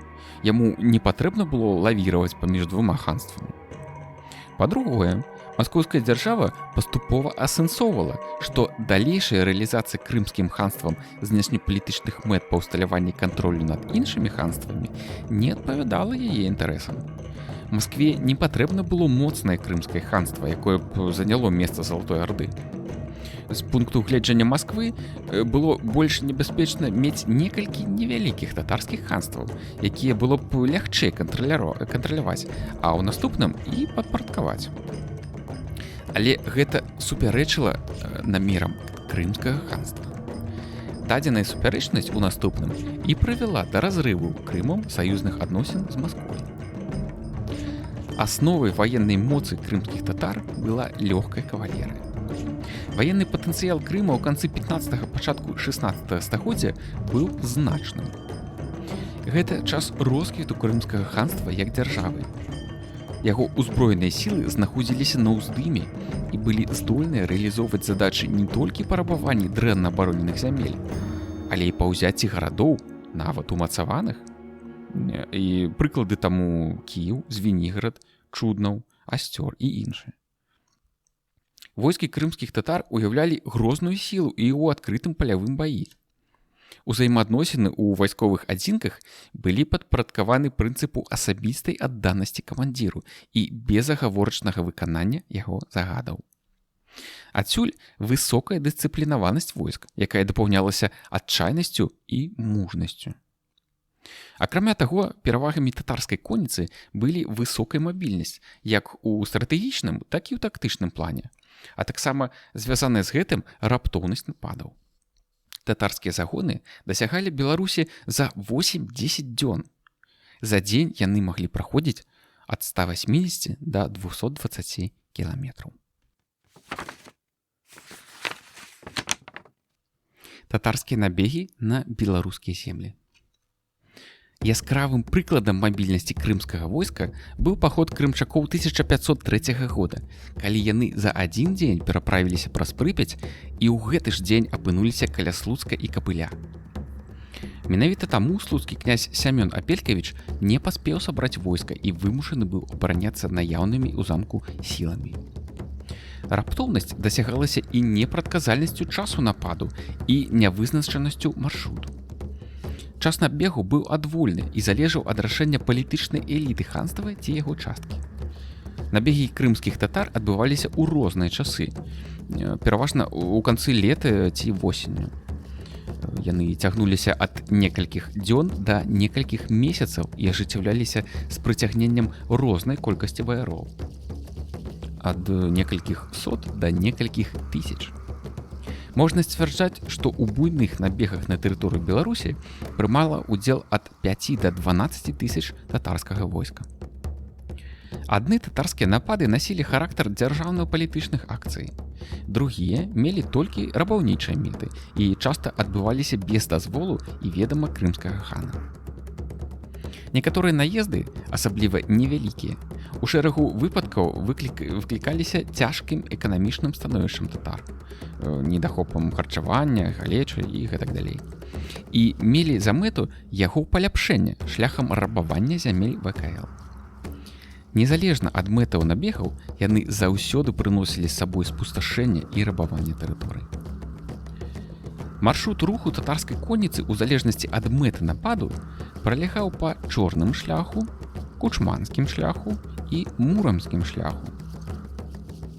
Чорны шлях пралягаў па водападзеле Дняпра і паўднёвага Буга і накіроўваўся на Кіеўшчыну, Валынь. Кучманскі шлях ішоў па водападзеле паўднёвага Буга і Днястра па падольскай зямлі, таксама да Валыні і Польшчы. Муромскі шлях размяшчаўся на водападзеле Дняпра і Дона і вёў праз Лоеву гару на Беларусь. Ён жа ў асноўным выкарыстоўваўся крымскімі татарамі і для нападу на землі маскоўскай дзяржавы. Кожны шлях меў мноства разгалінаванняў і прадбачыць канкрэтны шлях руху крымкачоў было фактычна немагчыма. У перыяд 1474 да 1569 гадоў татары здзейснілі 75 набегаў на ВКЛ. Асноўная колькасць нападаў прыпадала на паўднёвыя землі Вялікага княства. Гэта Валынь, Падолле і Кіеўшчына. Але многія з іх дасягалі і беларускіх зямель. З-за адсутнасці належнай сістэмы абароны паўднёвых зямель ВКЛ конніца крымскіх татар урывалася на яе тэрыторыю і праз Украіну дасягала тэрыторыі Беларусі. Упершыню крымскія загоны з'явіліся на беларускіх землях вясной 1497 года, калі крымчакі ажыццявілі напад на Кіеўшчыну. У красавіку 1497 года яны дзейнічалі ў Алеўскай і Мазырскай валасцях. У час гэтага нападу у вёскі Скрыгалава каля Мазыра татарскім атрадам быў схоплены і забіты мітрапаліт кіеўскі і ўсяе Русі Макарый. У 1500 годзе падчас магутных набегаў на Валынь і Малапольшу крымскія татары двойчы ўрываліся на паўднёвы захад Беларусі. Спустошылі Берасцейшыну, спалілі Берасці і Камянец. Там утрымаліся толькі замкі. Татарскія атрады дзейнічалі і каля Турова. Разрабаваўшы значную тэрыторыю, яны вярнуліся ў Крым. У 1502 годзе татары ўварваліся на Палесе. Яны спустошылі Турышчыну і суседнія тэрыторыі за Прыпяццю. Па загадзе караля польскага і вялікага князя літоўскага Аляксандра у ВКЛ была спешна створана вайсковая група на чале з слуцкім князем Сямёнам Апелькавічам і каронным гетманам Янам Бучацкім. Неўзабаве яны разбілі загон крымскіх татар на рацэ Уша у 40 кіламетрах ад Бабруйска. У 1503 годзе крымскія татарскія загоны зноў з'явіліся на Беларусі. У канцы жніўня 1503 года пад кіраўніцтвам царэвіча Біці яны дзейнічалі ў наваколлі Слуцка, Капыля, Клецка, Нясвіжа за 40 кіламетраў ад Наваградка. Напад быў нечаканым, і крымчакі без перашкод вярнуліся ў Крым. Восенню таго ж года 3000-ны татарскі атрад зноў быў пад Слуцкам, дайшоў да Наваградка і накіраваўся назад у Крым праз Палесе. Гетман літоўскі Станіслаў Кішка, Альбрэхт Гаштольд, Юрый Неміровіч, князь Сямён Апелькавіч спешна сабралі войска і рушылі ў пагоню за татарамі. Хутка войскі ВКЛ дагналі крымчакоў і разбілі іх за мілю ад Давыд-гарадка. Набегі крымскіх татар 1500-1503 гадоў былі скаардынаваны з ваеннымі дзеяннямі маскоўскай дзяржавы супраць ВКЛ. І калі 25 сакавіка 1503 года паміж дзвюма дзяржавамі было заключана перамір'е, вялікі князь маскоўскі Іван III тайна паведамляў Менгле-Гірэю, што яно не будзе вечным, а будзе выкарыстана для падрыхтоўкі новай вайны. Тым не менш, ён прапаноўваў хану таксама заключыць мір з вялікім князем літоўскім Аляксандрам. Менгле-Гірэй дбаў пра свае інтарэсы і працягваў набегі на ВКЛ. У 1505 годзе яго сынамі быў здзейснены вялікі паход на ВКЛ. Каля 5000 крымскай конніцы пранікла глыбока на тэрыторыю Беларусі, пераправіўшыся праз Днепр каля Лоева. Адна частка крымскага войска на чале з царэвічам Махметам накіравалася да Менска, дзе 15 жніўня размясцілася лагерам. Адтуль царэвіч Махмет накіраваў загоны да Полацка, Віцебска і Друцка. Татарамі былі спалены гарады Менск, Лагойск, Свіслач і іншыя. У гэты ж час другая частка крымскага войска на чале з царэвічам Біце і бурнашом падышла да Слуцка, абарону якога ўзначаліла слуцкая княгіня Анастасія. Татары штурмавалі Слуцк, цытата, чынячы падмёты і падкладаючы агонь, але случане бараніліся добре і многа татар пабілі з места страляючы. Страціўшы надзею авалодаць Слуцкам, татарскі загон накіраваўся да Наваградка, але і тут крымчакі не змаглі ўзяць горад, бо умела была наладжана абарона горада і замка наваградскім намеснікам Альбрэхтам Гаштольдам. Урэшце і першы, і другі татарскія загоны пакінулі тэрыторыю ВКЛ. Бітва пад Клецкам 1506 года. Спад інтэнсіўнасці паходаў татар. У пачатку 1506 года крымскае войска зноў рушыла ў паход. Асноўныя яго сілы дзейнічалі на Малапольшы, другая частка ў Беларусі. Пасля татары без перашкод вярнуліся ў Крым. У канцы ліпеня 1506 года вялікае татарскае войска ўварвалася ў цэнтральную Беларусь і размясцілася кошам каля Клецка. Татарскія загоны былі пасланы да Менска, Ашмян, Крэва, Ліды, Наваградка, Слуцка, Ваўкавыска і іншых. У гэты час кароль польскі вялікі князь літоўскі Аляксандр з дваром знаходзіўся ў Лідзе. Ён цяжка хварэў. Але вырашылі даць адпор татарскаму атраду. Было хутка сабрана паспалітае рушанне на чале з гетманам Станіславам Кішкам. Некалькі дзён войска ВКЛ стаяла каля Наваградка, і калі былі атрыманы надзейныя звесткі пра знаходжанне татарскага лагера, 4 жніўня яно рушыла да Клецка. Нечакана Станіслаў Кішка захварэў і перадаў кіраўніцтва войскам дворнаму маршалку Міхаілу Глінскаму. 5 жніўня 1506 года літвінскія сілы падышлі да Клецка і сутыкнуліся з падрыхтаваным да бітвы татарскім войскам на рацэ Лані. Спачатку праціўнікі перастрэльваліся праз раку, а калі ваяры ВКЛ наладзілі дзве пераправы, войска Глінскага пачало перапраўляцца на супрацьлеглы бераг. Татары, імкнучыся разбіць літвінаў паасобку, усімі сіламі нанеслі ўдар па іх правым крыле. Яно панесла цяжкія страты, але трымалася. У гэты час конніца левага крыла войск ВКЛ хутка пераадолела Лань па левай пераправе і нанесла імклівы ўдар у тыл татарам. Татарская конніца была рассечана на дзве часткі. Урэшце і правае, і левае крыло літвінаў сумесным ударам ушчэнт разбілі крымчакоў. Сутычкі з татарскімі атрадамі, якія вярталіся з загонаў да свайго коша пад Клецк, доўжыліся яшчэ некалькі дзён. У выніку войскі ВКЛ атрымалі бліскучую перамогу. Перамога пад Клецкам 1506 года на нейкі час спыніла набегі крымчакоў. У 1507 годзе дыпламаты ВКЛ актыўна працавалі ў Крыме і дабіліся ад татар абяцання ваяваць разам з ВКЛ супраць Масквы і зарабіць напад на Чарнігаў і Пуцівль.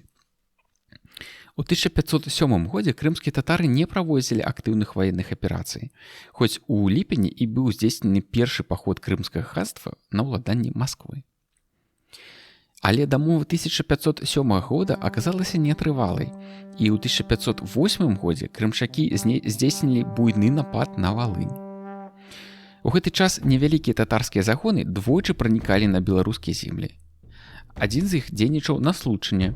Непадалёк ад Слуцка ён атакаваў на маршы пешую роту ротмістра Лукаша Мараўскага. Нягледзячы на колькасную перавагу нападаючых, ротмістр не згубіўся.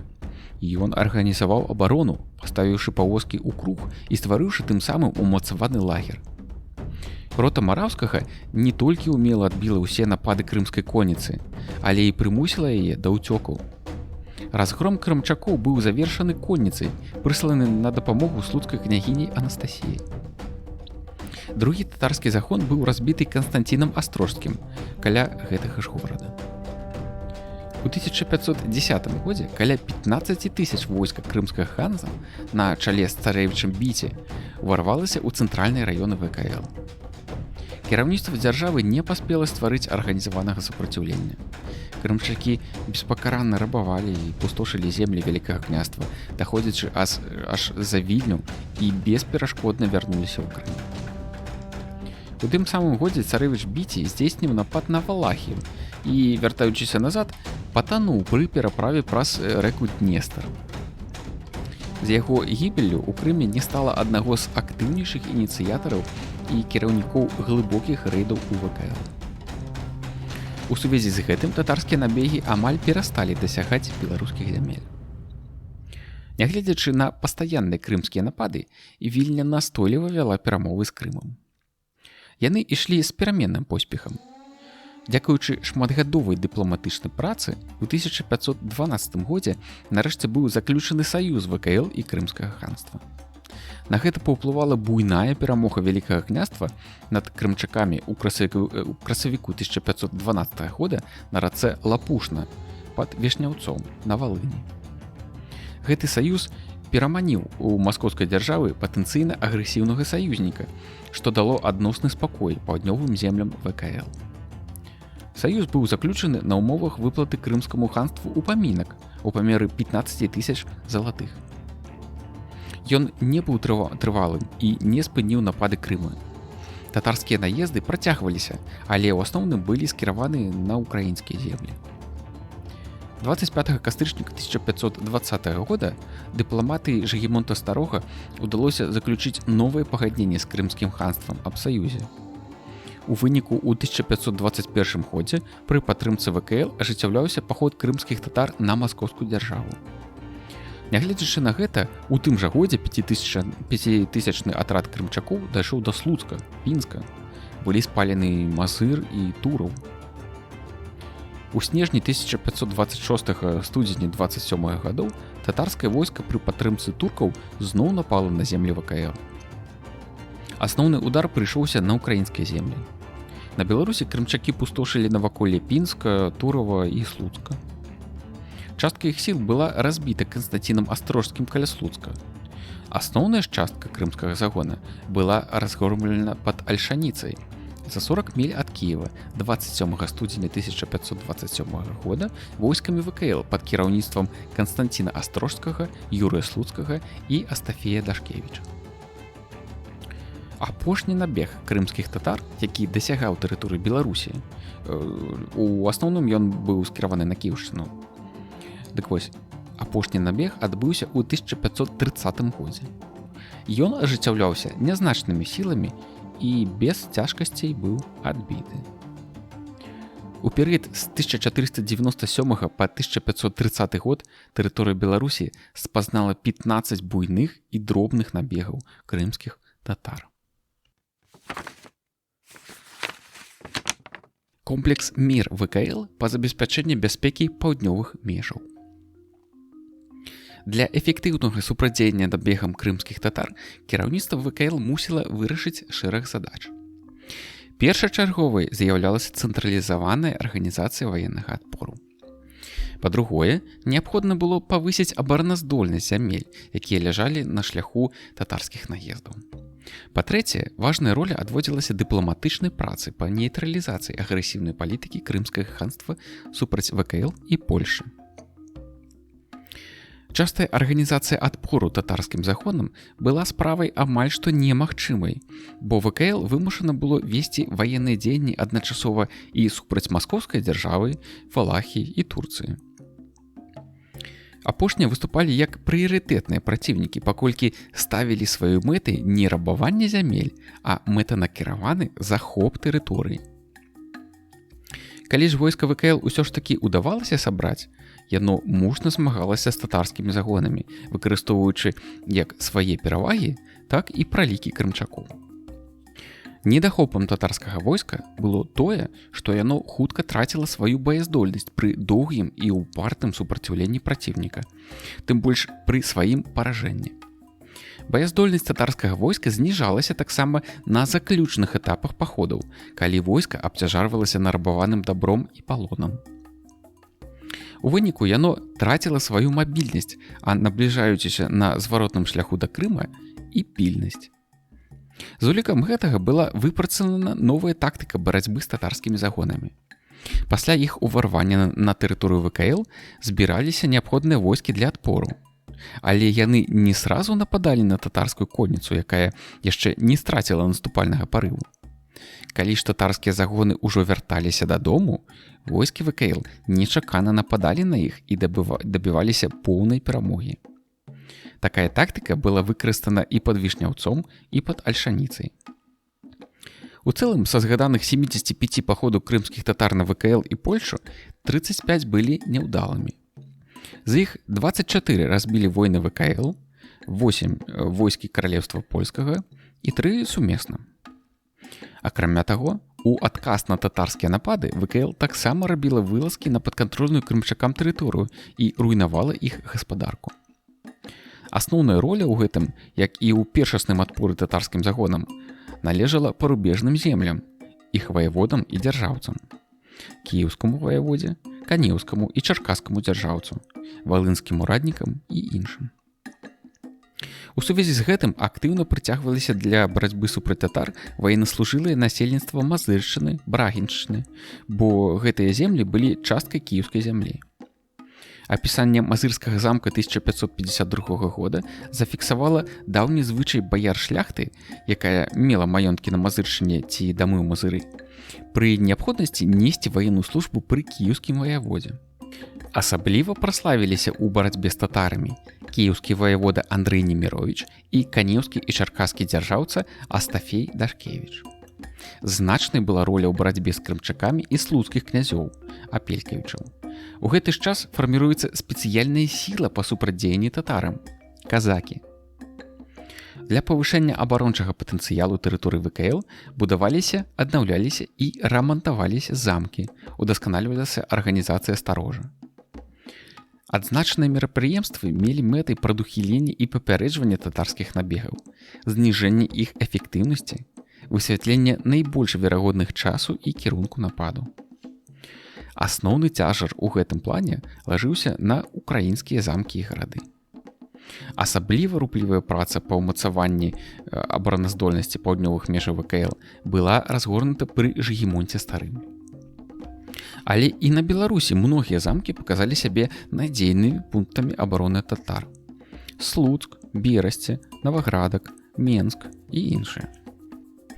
Гэтыя замкі будавала мясцовае насельніцтва, якое актыўна ўдзельнічала і ў іх абароне.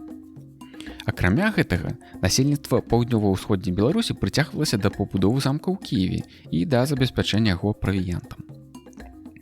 Хоць нельга сказаць, што ў гэтым кірунку рабілася ўсё магчымае.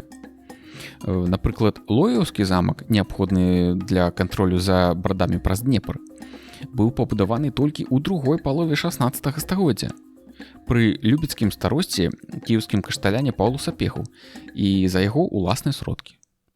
Да гэтага ахова брадоў каля Лоевай гары знаходзілася ў кампетэнцыі рэчыцкага дзяржаўцы, якому дапамагалі несці старожку рэчыцкія мяшчане. Дыпламатычная праца па нейтралізацыі агрэсіўнай палітыкі крымскага ханства супраць ВКЛ і кароны польскай праводзілася паслядоўна і амаль бесперапынна. У адносінах з крымскім княствам ВКЛ пастаянна адчувала канкурэнцыю маскоўскай дзяржавы, якая таксама імкнулася займець і ўтрымаць крымскае ханства ў якасці саюзніка.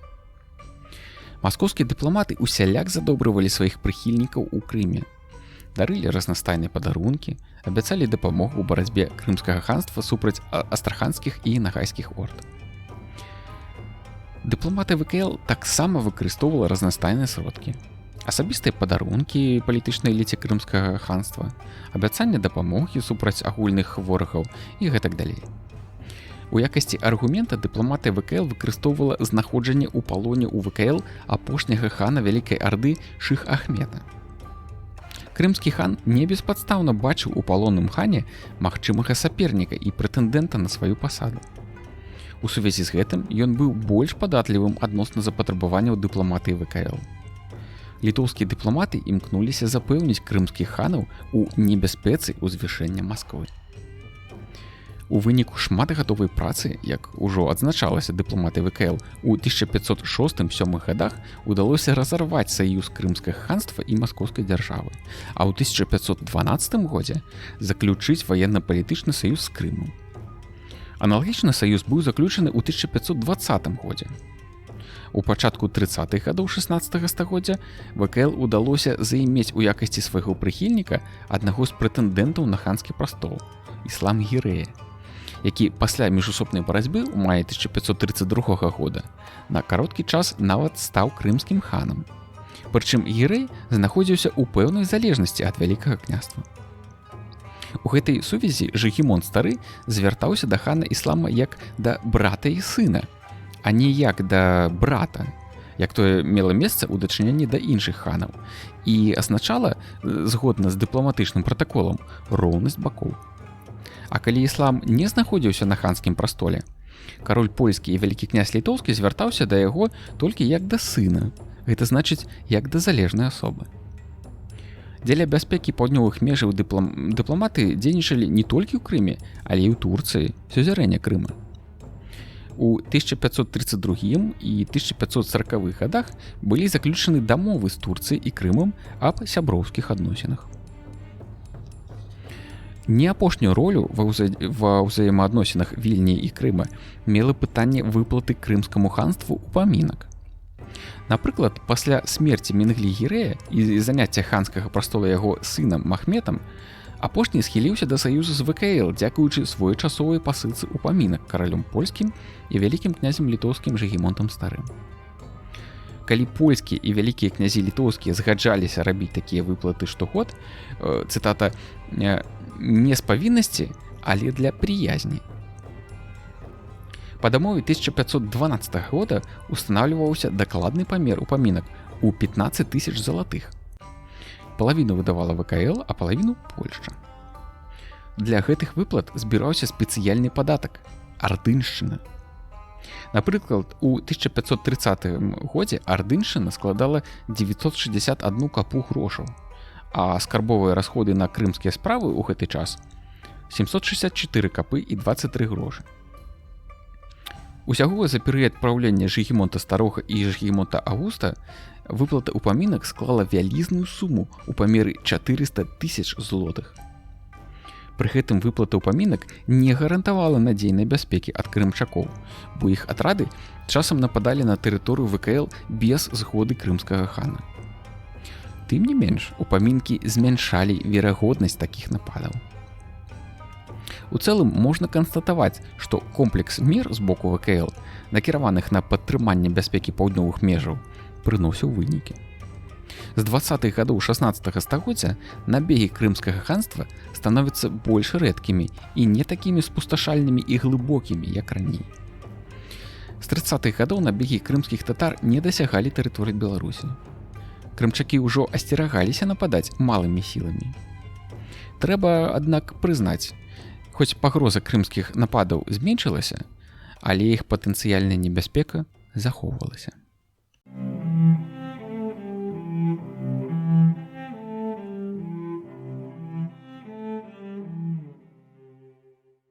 Тэрыторыя дзяржавы і становішча беларускіх зямель.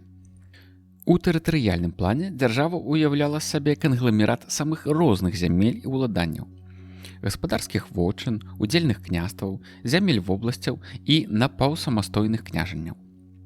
Знаўца праблемы Мацвей Любаўскі вылучаў 12 тэрытарыяльных гістарычных частак: уласна Літву, Русь літоўскую, Жамойць, Палессе, Падляшша, то бок берасцейскую зямлю, 5 асобных вобласцяў: полацкую, віцебскую, смаленскую, кіеўскую, валынскую і падольскую, і раздробленыя чарнігаўска-северскія землі. Ядром вялікага княства літоўскага была гістарычная Літва і тая частка Беларусі, што ўваходзіла ў гаспадарскую вотчыну.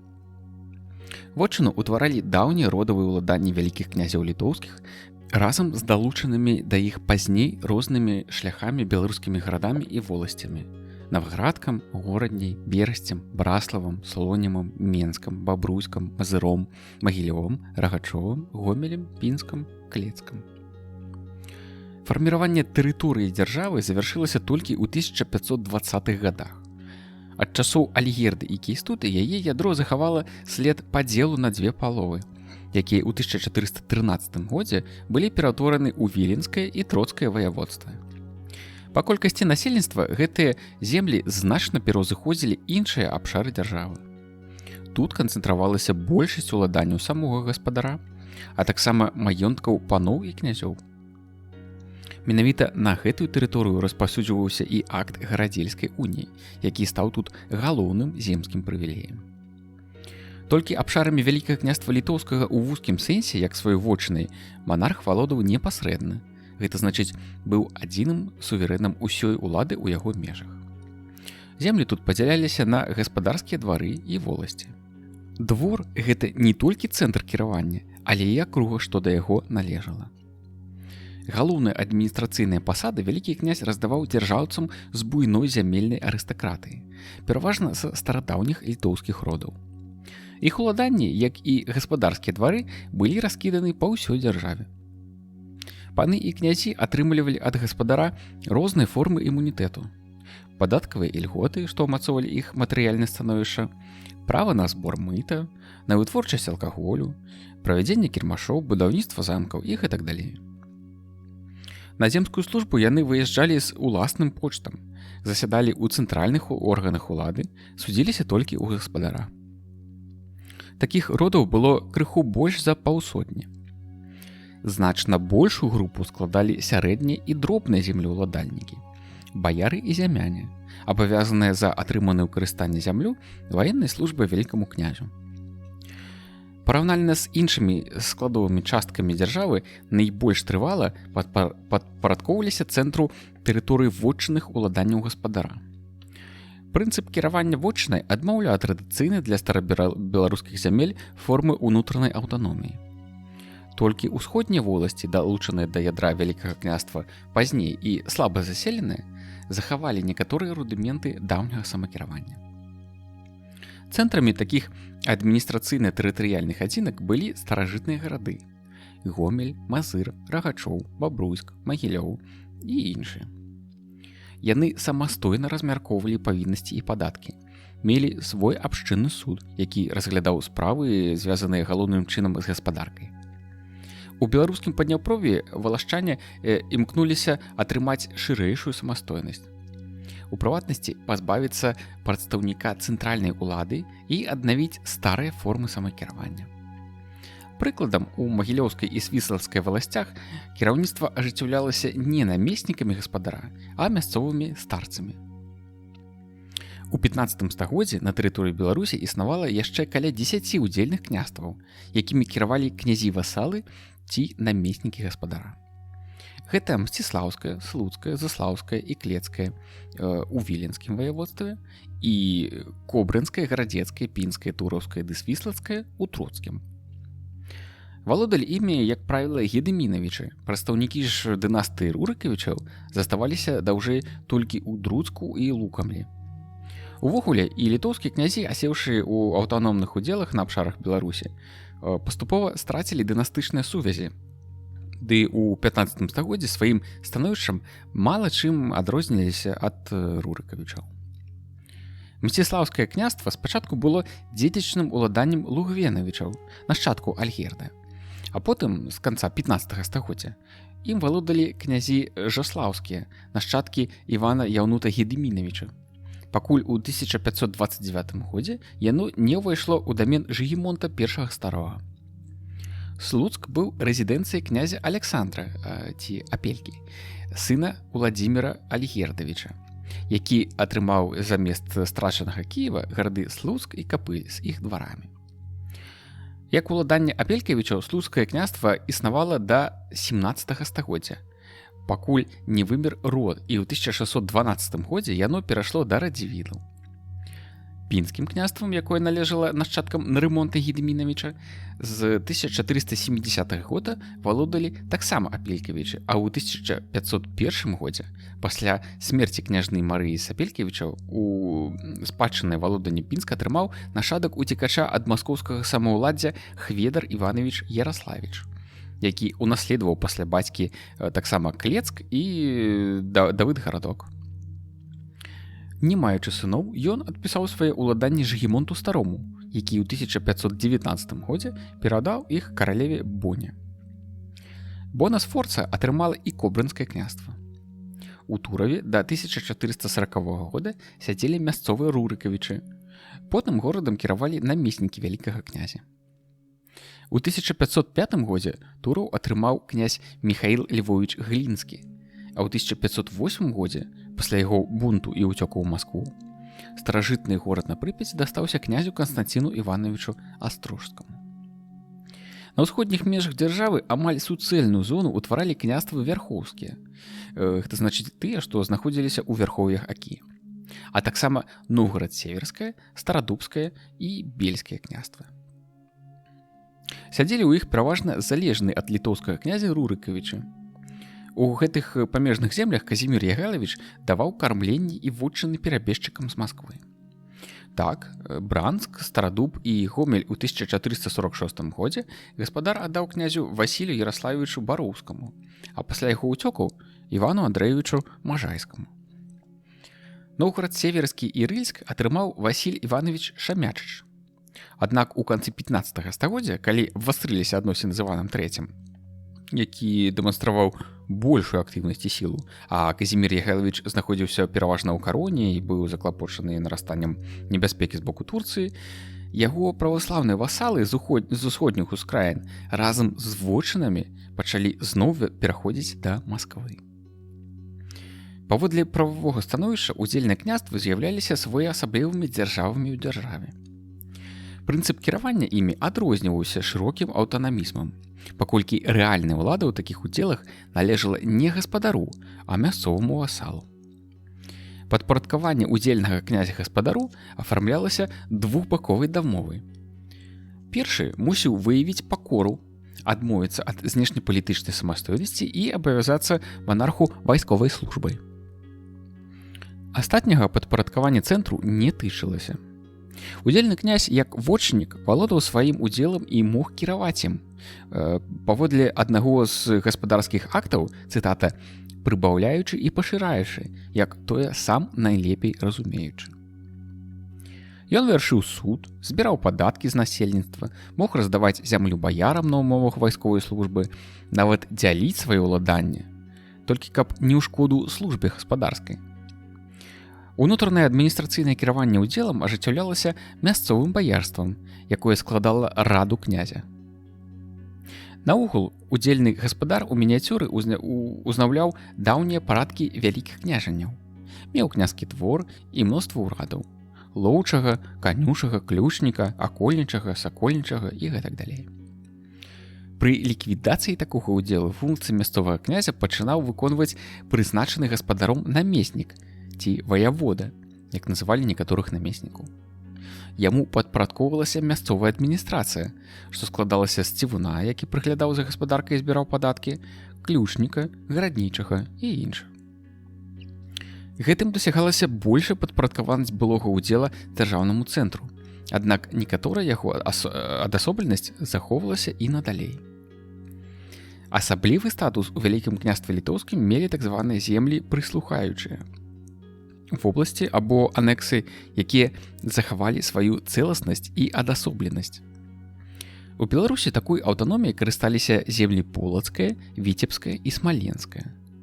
Асновай іх падпарадкавання цэнтру быў дагавор, які ўлічваў інтарэсы абодвух бакоў. Перш чым пасадзіць у галоўны горад зямлі намесніка, вялікі князь мусіў гарантаваць захаванне яе асноўных правоў, то бок даць прывілей, які ўтрымліваў прынцыпы рэгулявання правовых адносін паміж зямлёй і ўладаром дзяржавы.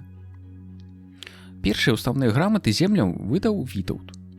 Полацкую і віцебскую у пачатку 1390-х гадоў, смаленскую ў 1395-м.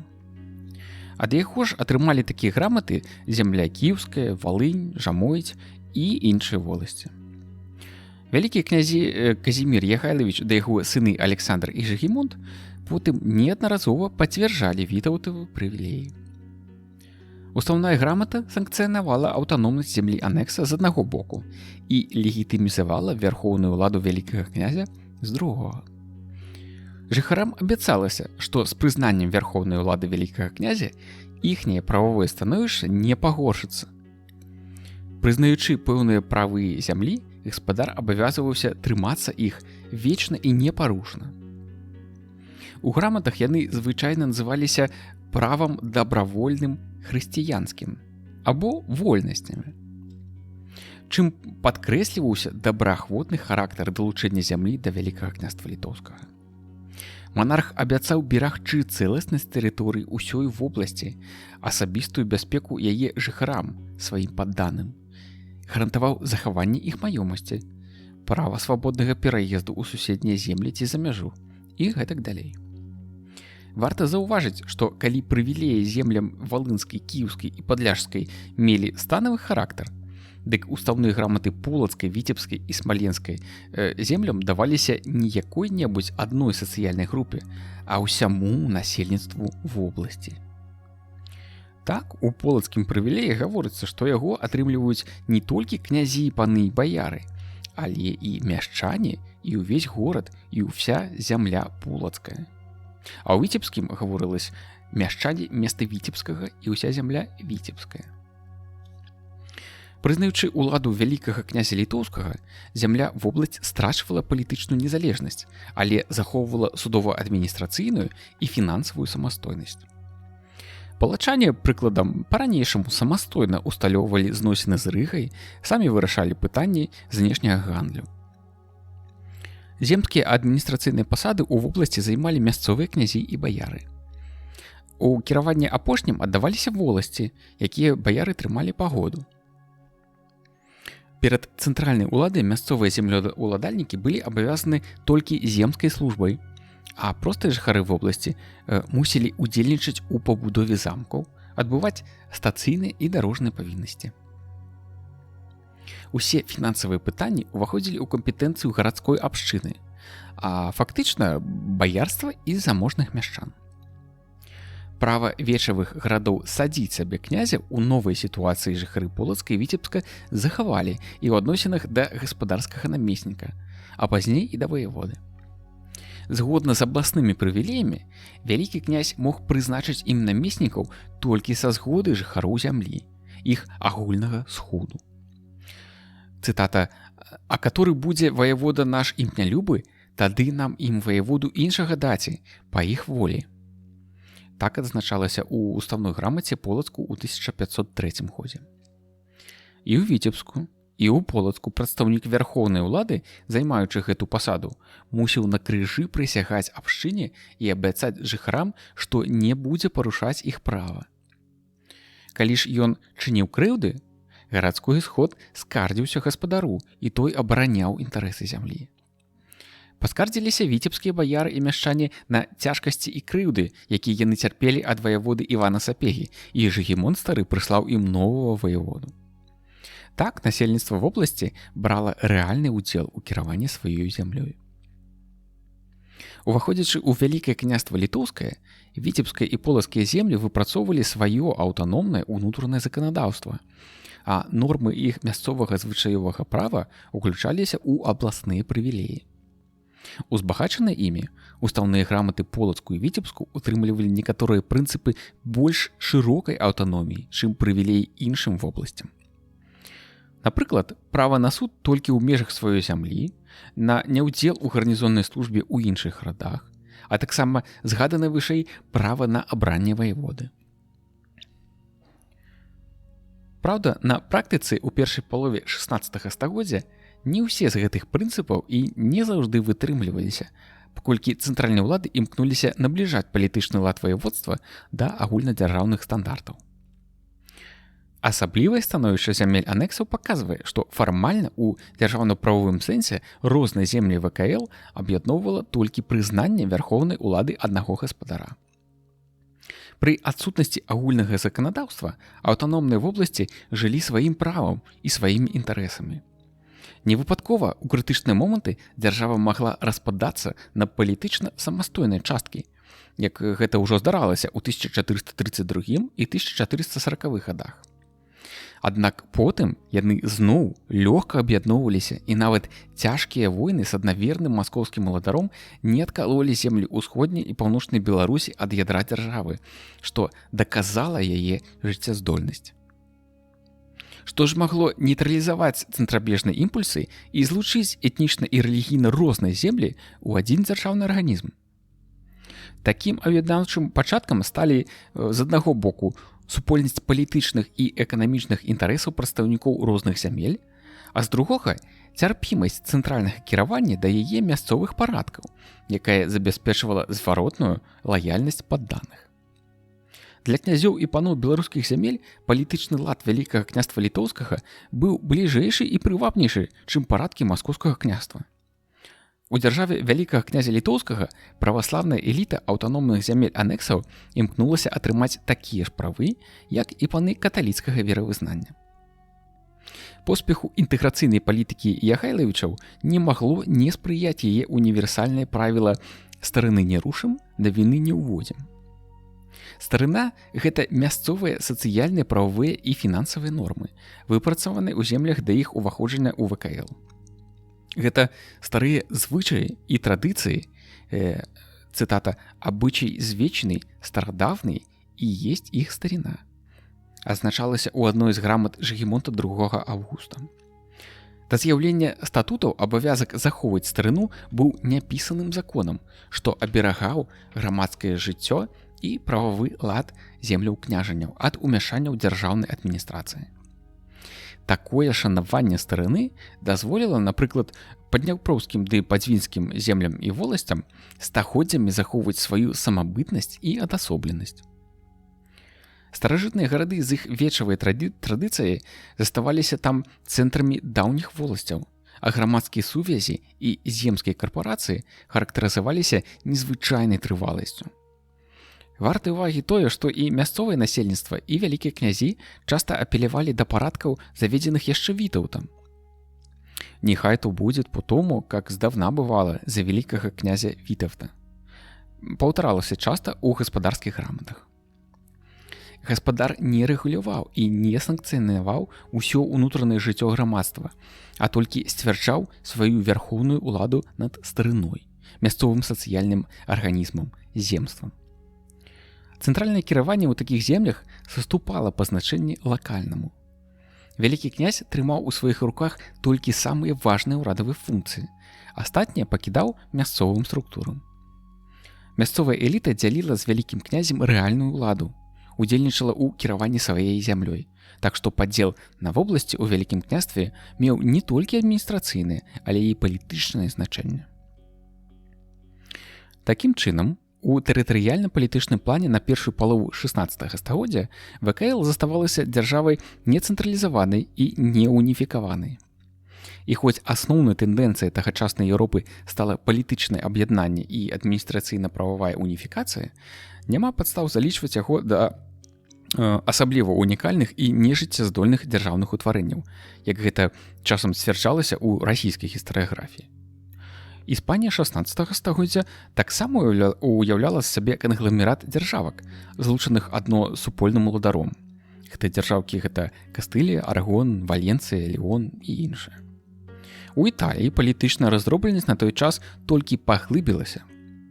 А найбольшае падабенства да мазаічнай карціны дзяржаўнасці нашых далёкіх продкаў можна знайсці ў святой рымскай імперыі нямецкай нацыі, што таксама з'яўлялася кангламератам старых і новых інстытутаў, аб'яднаннем розных паводле памеру і статуса тэрытарыяльных утварэнняў. Шматстайнасць і архаізм і тут, і там былі абумоўлены гістарычна. Яны фіксавалі асаблівасці розных гістарычных працэсаў і зямель, натуральна злучаючы іх у адно цэлае. У гэтым плане Вялікае княства Літоўскае істотна адрознівалася ад маскоўскай дзяржавы. Калі Вільня далучала ўсходнеславянскія землі па дамове, не парушаючы мясцовага грамадскага арганізма, гарантавала подданым недатыкальнасць, пакідаючы іх ранейшае ўладанне, дык Масква дзейнічала наадварот. Паслядоўна праводзячы палітыку уніфікацыі, Вялікі князь Маскоўскі пазбаўляў далучаныя землі усялякай асобнасці, раздаваў іх у кармленне князям і баярам прысланым з цэнтра, разбураў лакальныя земскія супольнасці, высяляючы мясцовых жыхароў у глыб дзяржавы на новыя для іх тэрыторыі.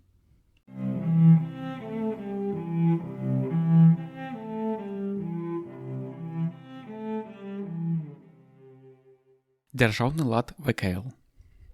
Вялікі князь. Уладаром дзяржавы быў вялікі князь, або, як ён называўся ў актах 15 стагоддзя, гаспадар. Улада вялікага князя ў межах яго дзяржавы, апрача зямель анексаў ці вобласцяў, на пачатку нічым не абмяжоўвалася, і ён з'яўляўся адзінай крыніцай права. Але ўжо ў 15 стагоддзі яе абмяжоўвалі дадзеныя шляхце прывілеі, а потым і магнацка-шляхецкія палітычныя органы, пра якія будзе далей. У выніку дзяржаўнай уніі з польскім каралеўствам сцвердзіўся прынцып выбарнасці монарха, які таксама быў своеасаблівым інструментам абмежавання яго ўлады. Праўда, да вольнай элекцыі 1573 года выбар ажыццяўляўся з кандыдатаў адной дынастыі. Аднак гэта не пярэчыла нормам тагачаснай практыкі. Імператар Святой Рымскай імперыі доўгі час таксама выбіраўся толькі з дынастыі Габсбургаў. Хоць персанальная унія з каронай неаднаразова разрывалася, звязаныя з ёй правы і грамадскай эліты ў адносінах да вялікага князя захоўваліся і мелі важнае палітычнае значэнне. Да 14 стагоддзя урадавую дзейнасць ажыццяўляў толькі сам вялікі князь, на якім замыкаліся ўсе функцыі кіравання дзяржавай. Аднак патрэбы арганізацыі дваравой гаспадаркі, праблемы ўнутранай і знешняй палітыкі абумовілі ўтварэнне спецыяльных урадаў ці пасадаў і органаў цэнтральнага кіравання. Так, яшчэ пры Вітаўце з'явіліся гаспадарскі і земскі маршалак, пісар, кухмістр, канцлер, падчашы, падскарбі. Потым новыя ўрады на ўзор польскіх і нямецкіх увозілі Свідрыгайлы і Казімір Ягайлавіч. У канцы 15 стагоддзя былі ўтвораны ўрады гетмана найвышэйшага, харужага, мечніка, падстолія, скарбнага і іншыя. Той, хто атрымліваў пасаду, як правіла, валодаў ёю пажыццёва, а пакінуць мог пры пераходзе на іншую, звычайна вышэйшую. Многія ўрадавыя функцыі маглі спалучацца ў руках адной асобы. Але практычна да самай Люблінскай уніі гэтыя пасады не былі самастойнымі інстытутамі, а пералічаныя ўраднікі адно выконвалі даручэнні вялікага князя і ягонай рады. Сапраўднымі міждзяржаўнымі органамі яны сталі толькі ў 1560-х гадах, калі пачалі выконваць пастановы вальнага сойма. У землях вобласцях пасля ліквідацыі ўдзельнай сістэмы цэнтральную ўладу ўвасаблялі спачатку намеснікі, а потым ваяводы і старасты. У іх кампетэнцыі было вырашэнне судова-адміністрацыйных і ваенных пытанняў, а таксама нагляд за гаспадаркай вобласці. Ім жа падпарадкоўваліся кіраўнікі ніжэйшых тэрытарыяльных акругаў. Ваяводы, дзяржаўцы ды іншыя прадстаўнікі гаспадарскай адміністрацыі не мелі грашовага забеспячэння і сядзелі на кармленні, гэта значыць, утрымліваліся за кошт дзяржання.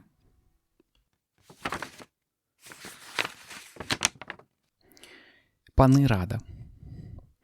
Першым прававым і рэальным крокам па абмежаванні ўлады вялікага князя стала княская рада. Як кола набліжаных да ўладара дзяржаўных людзей дарадцаў, яна была з'явай агульнаеўрапейскага характару. Крыніцамі засведчана існаванне такога інстытута ўжо для эпохі Кіеўскай Русі.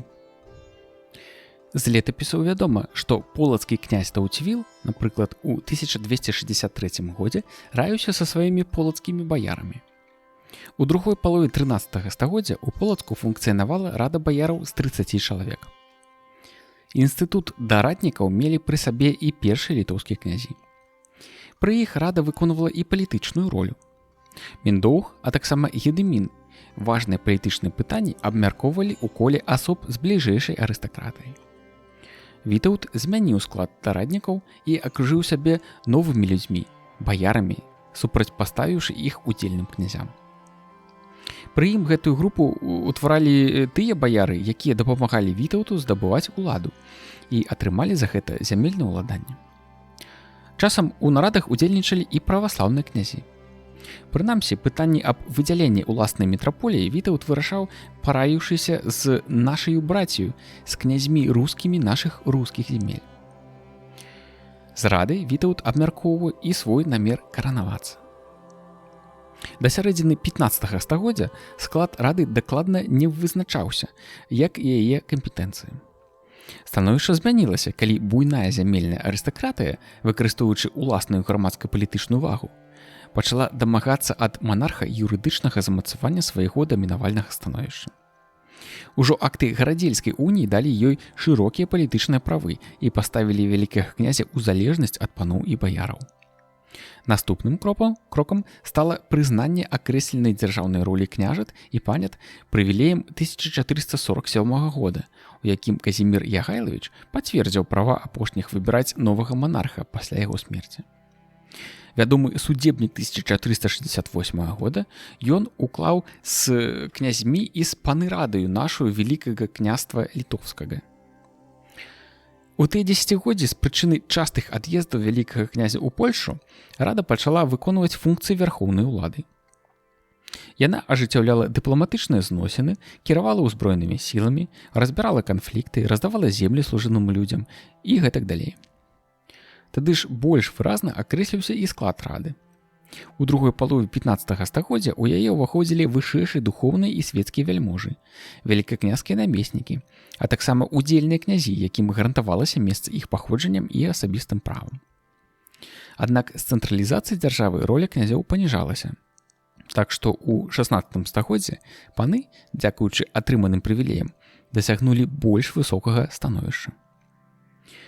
Поўнае юрыдычнае замацаванне ролі гаспадарскай рады як дзяржаўнага органа зафіксавалі прывілей Александра Казіміровича ад 1492 і Жыгімонта Старога ад 1506 года. Князі, паны і зямяне ўсіх зямель разам з гаспадарскай радаю, абіраючы монархам Александра, дамагліся ад яго не толькі пацвярджэння гэтых ранейшых правоў і вольнасцяў, але і абмежавання вялікакняскай улады на карысць рады. Гаспадар абавязаўся надалей кіраваць дзяржавай не самастойна, а толькі супольна з радаю, не мяняючы без яе згоды нічога ва ўнутраных справах, не раздаючы без яе ведама дзяржанняў, не размяркоўваючы фінансавых сродкаў і гэтак далей. Аднак прывілей Александра яшчэ не гаварыў пра абавязковасць удзелу рады ў выданні пастаноў, таму пасля 1492 года былі прыклады і асабістых распараджэнняў гаспадара.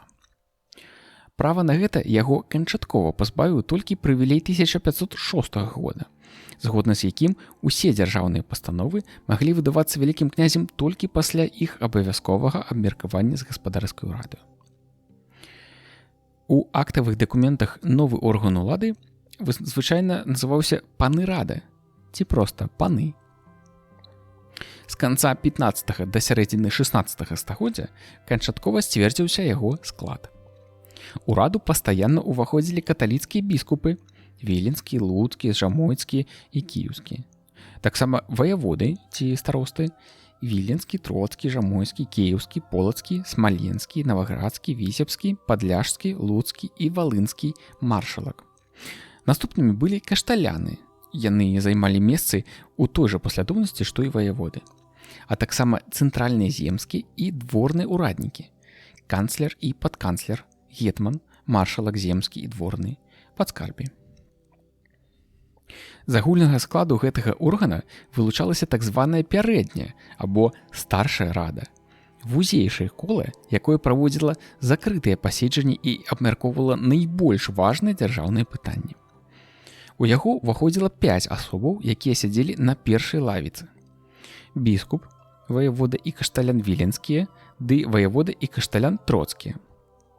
Неабходнасць прысутнасці іншых вырашаў манарх. Шлях у раду адкрываўся для кожнага, хто належаў да вольнага шляхецкага стану і быў падданым вялікага княства літоўскага.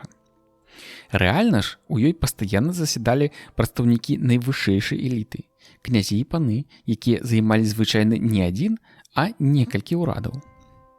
Напрыклад, урады канцлера і гетмана найчасцей спалучаліся з віленскай і троцкай ваяводскімі пасадамі. Іх уладальнікі былі буйнымі латыфундыстамі, у чыіх руках канцэнтравалася ваенная і фінансава-эканамічная ўлада. У перыяд з 1492 года да 1569 года згаданыя цэнтральныя ўрады займалі прадстаўнікі 10 самых заможных родаў. Радзівілаў і гаштаўтаў, князёў астрожскіх, гальшанскіх і збажскіх, паноў хаткевічаў, глябовічаў, кішак, кізгайлаў і забярэзінскіх. Астрожскі і хаткевіч былі праваслаўнымі, але ўваходзілі ў пярэднюю раду. На менш значныя ўрады праваслаўныя прызначаліся часцей. Так што, нягледзячы на гарадзельскі акт, веравызнанне мала ўплывала на склад панаўрады. Аднак праваслаўныя духоўнага стану у яе ніколі не дапускаліся. На пачатку 16 стагоддзя ясна вызначыліся і паўнамоцтвы рады. Яна ведала дыпламатычнымі дачыненнямі дзяржавы, абаронай і фінансавымі пытаннямі, а таксама займалася справамі шляхецтва, кантралявала раздачу земляў ды выконвала шэраг судовых функцыяў. Толькі з ведама паноў радных займаліся дзяржаўныя пасады. Ім жа належала і права выбару вялікага князя, які запрашаўся з дынастыі Ягайлавічаў. Так былі абраны Александр Казімірович, Жыгімонт I стары і яго сын Жыгімонт II Аўгуст. Палітычная вага панаўрады пачала змяншацца ў сярэдзіне 16 стагоддзя, калі ўтварыўся новы, таксама надзелены вярхоўнай уладай дзяржаўны орган – шляхецкі сойм. Вальны сойм. Інстытут сойму як станавага прадстаўніцтва быў тыповай з'явай дзяржаўнага жыцця тагачаснай Еўропы. У Англіі з 1265 года працаваў парламент. У Іспаніі з канца 12 стагоддзя картэзы. У Францыі з 1302 года генеральныя станы. У Швецыі з 1435 года рэйхсдаг. У тым жа 15 стагоддзі з'явіўся рэйхстаг у Нямецчыне, снэм у Чэхіі, сейм у Польшы і іншыя. Польскі прадстаўнічы орган паўстаў на аснове шляхецкіх з'ездаў і сваім прыкладам мог уплываць на фарміраванне адпаведнага інстытута ў Вялікім княстве, які таксама ўтварыўся ў выніку эвалюцыі тэрытарыяльных з'ездаў. Свой мясцовы сход, паходжанне якога ў гістарыяграфіі прынята звязваць з сярэднявечным вечам, існаваў у кожнай зямлі. У актах 15 стагоддзя захавалася багата сведчанняў пра дзейнасць соймаў у Полацку, Віцебску, Смаленску ды іншых землях вобласцях. Удзел у іх спачатку бралі прадстаўнікі самых розных сацыяльных групаў – баяраў, шляхты і мяшчан. На абласных соймах размяркоўваліся дзяржаўныя падаткі, ваенныя павіннасці, прызначаліся кандыдаты на мясцовыя ўрады, разглядаліся судовыя справы, а таксама абіраліся дэлегаты на агульнадзяржаўныя з'езды. Фактычна, у кампетэнцыі агульнага сходу вобласці было вырашэнне ўсіх важных пытанняў земскага жыцця. ад выпрацоўкі лакальных правовых нормаў да пабудовы новых умацаванняў і вызначэння помачы вялікаму князю. Аднак з органа шырокага прадстаўніцтва ён паступова трансфармаваўся ў алігархічны інстытут. Барацьба інтарэсаў, якая з другой паловы 15 стагоддзя вялася паміж баярамі і шляхтай з аднаго боку і мяшчанамі з другога, скончылася перамогай першых. Так што ўжо ў першай трэці 16 стагоддзя абласны соймік ператварыўся ў орган шляхецкага стану. Цяпер ён адстойваў інтарэсы заможных родаў. У Віцебску, напрыклад, з мясцовых элітаў у соймавых пасяджэннях звычайна удзельнічалі князі палубінскія, сакалінскія, жылінскія, горскія, паны Сапегі, Зяноевічы, ды і прадстаўнікі некаторых іншых родаў. У Полацку князі лукамскія, паны Глябовічы, Зяноевічы, шляхцічы Корсакі. Пад канец 15 стагоддзя на аснове абласных соймікаў паўстаў агульны сойм усіх зямель Вялікага княства Літоўскага. Як і ў іншых краінах цэнтральна-ўсходняй Еўропы, найважнейшым фактарам з'яўлення новага інстытута было наданне шляхецкаму стану такіх прывілеяў, пасля якіх кожная надзвычайная павіннасць вымагала яго згоды. У выніку манарх мусіў склікаць на агульны з'езд ужо не толькі вышэйшую эліту, раду, але і прадстаўнікоў баярства шляхты. Далучэнне да гаспадарскай рады на з'ездах няўрадавай шляхты, якая рэпрэзентавала розныя землі, ператварыла іх у агульныя прадстаўніцтвы, у вальныя соймы. Вальнымі ў тагачаснай мове называлі агульнадзяржаўныя соймы, і хоць кожны з'езд панаўрады, асабліва дапоўнены князямі і баярамі ў актах канца 15-го, пачатку 16-го стагоддзя, маглі называць соймам, вальным соймам быў толькі той, які, апрача гаспадарскай рады, з'язджаліся князі, паны і баяры з усіх зямель дзяржавы. Такім чынам, прынцыповым адрозненнем сойма ад веча ці алігархічнага з'езда была шляхецкая прадстаўнічасць. На вальным сойме прысутнічалі не толькі паны, якія займалі важныя дзяржаўныя пасады, але і няўрадавая шляхта зямель і паветаў. Усе, хто валодаў зямлёю па рыцарскім праве. Падобныя формы сталі звычайнымі тады, калі для вырашэння дзяржаўных пытанняў першаступеннай важнасці цэнтральнай уладзе было важна атрымаць згоду зямель вобласцяў. Шукаючы апоры на мясцовыя грамадска-палітычныя сілы, вялікія князі склікалі агульны сойм кожнага разу, як толькі з'яўлялася патрэба зацвердзіць новыя падаткі або паўставала праблема адносінаў з іншымі дзяржавамі. Ужо Казімір Яхайлавіч меў за правіла для разгляду самых адказных палітычных пытанняў, найперш унii з каронай, склікаць на з'езд, апрача панаўрады, шырокае кола князёў і баярства з розных зямель сваёй дзяржавы. Гэтаксама зрабілі паны рады, калі спатрэбілася абраць новага манарха без узгаднення з Польшчаю. У 1492 годзе на Віленскі з'езд яны склікалі як арыстакратыю з усіх зямель, так і землю ўладальнікаў, якія не займалі дзяржаўных пасадаў. Упершыню разам з радай новага гаспадара абіралі князі, паны і зямяне з тэрыторыі цэлай дзяржавы, незалежна ад веравызнання. Гэтая акалічнасць надавала ўладзе манарха аднолькавую легітымнасць у межах усёй дзяржавы. Віленскі з'езд 1492 года можна лічыць першым сапраўдным вальным соймам.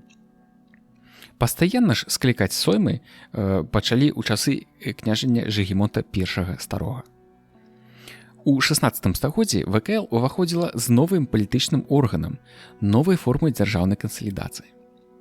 Цяпер палітычнае адзінства дзяржавы забяспечвалася не толькі прызнаннем аднаго манарха, але і ўдзелам прадстаўнікоў розных тэрытарыяльных частак у цэнтральным органе ўлады.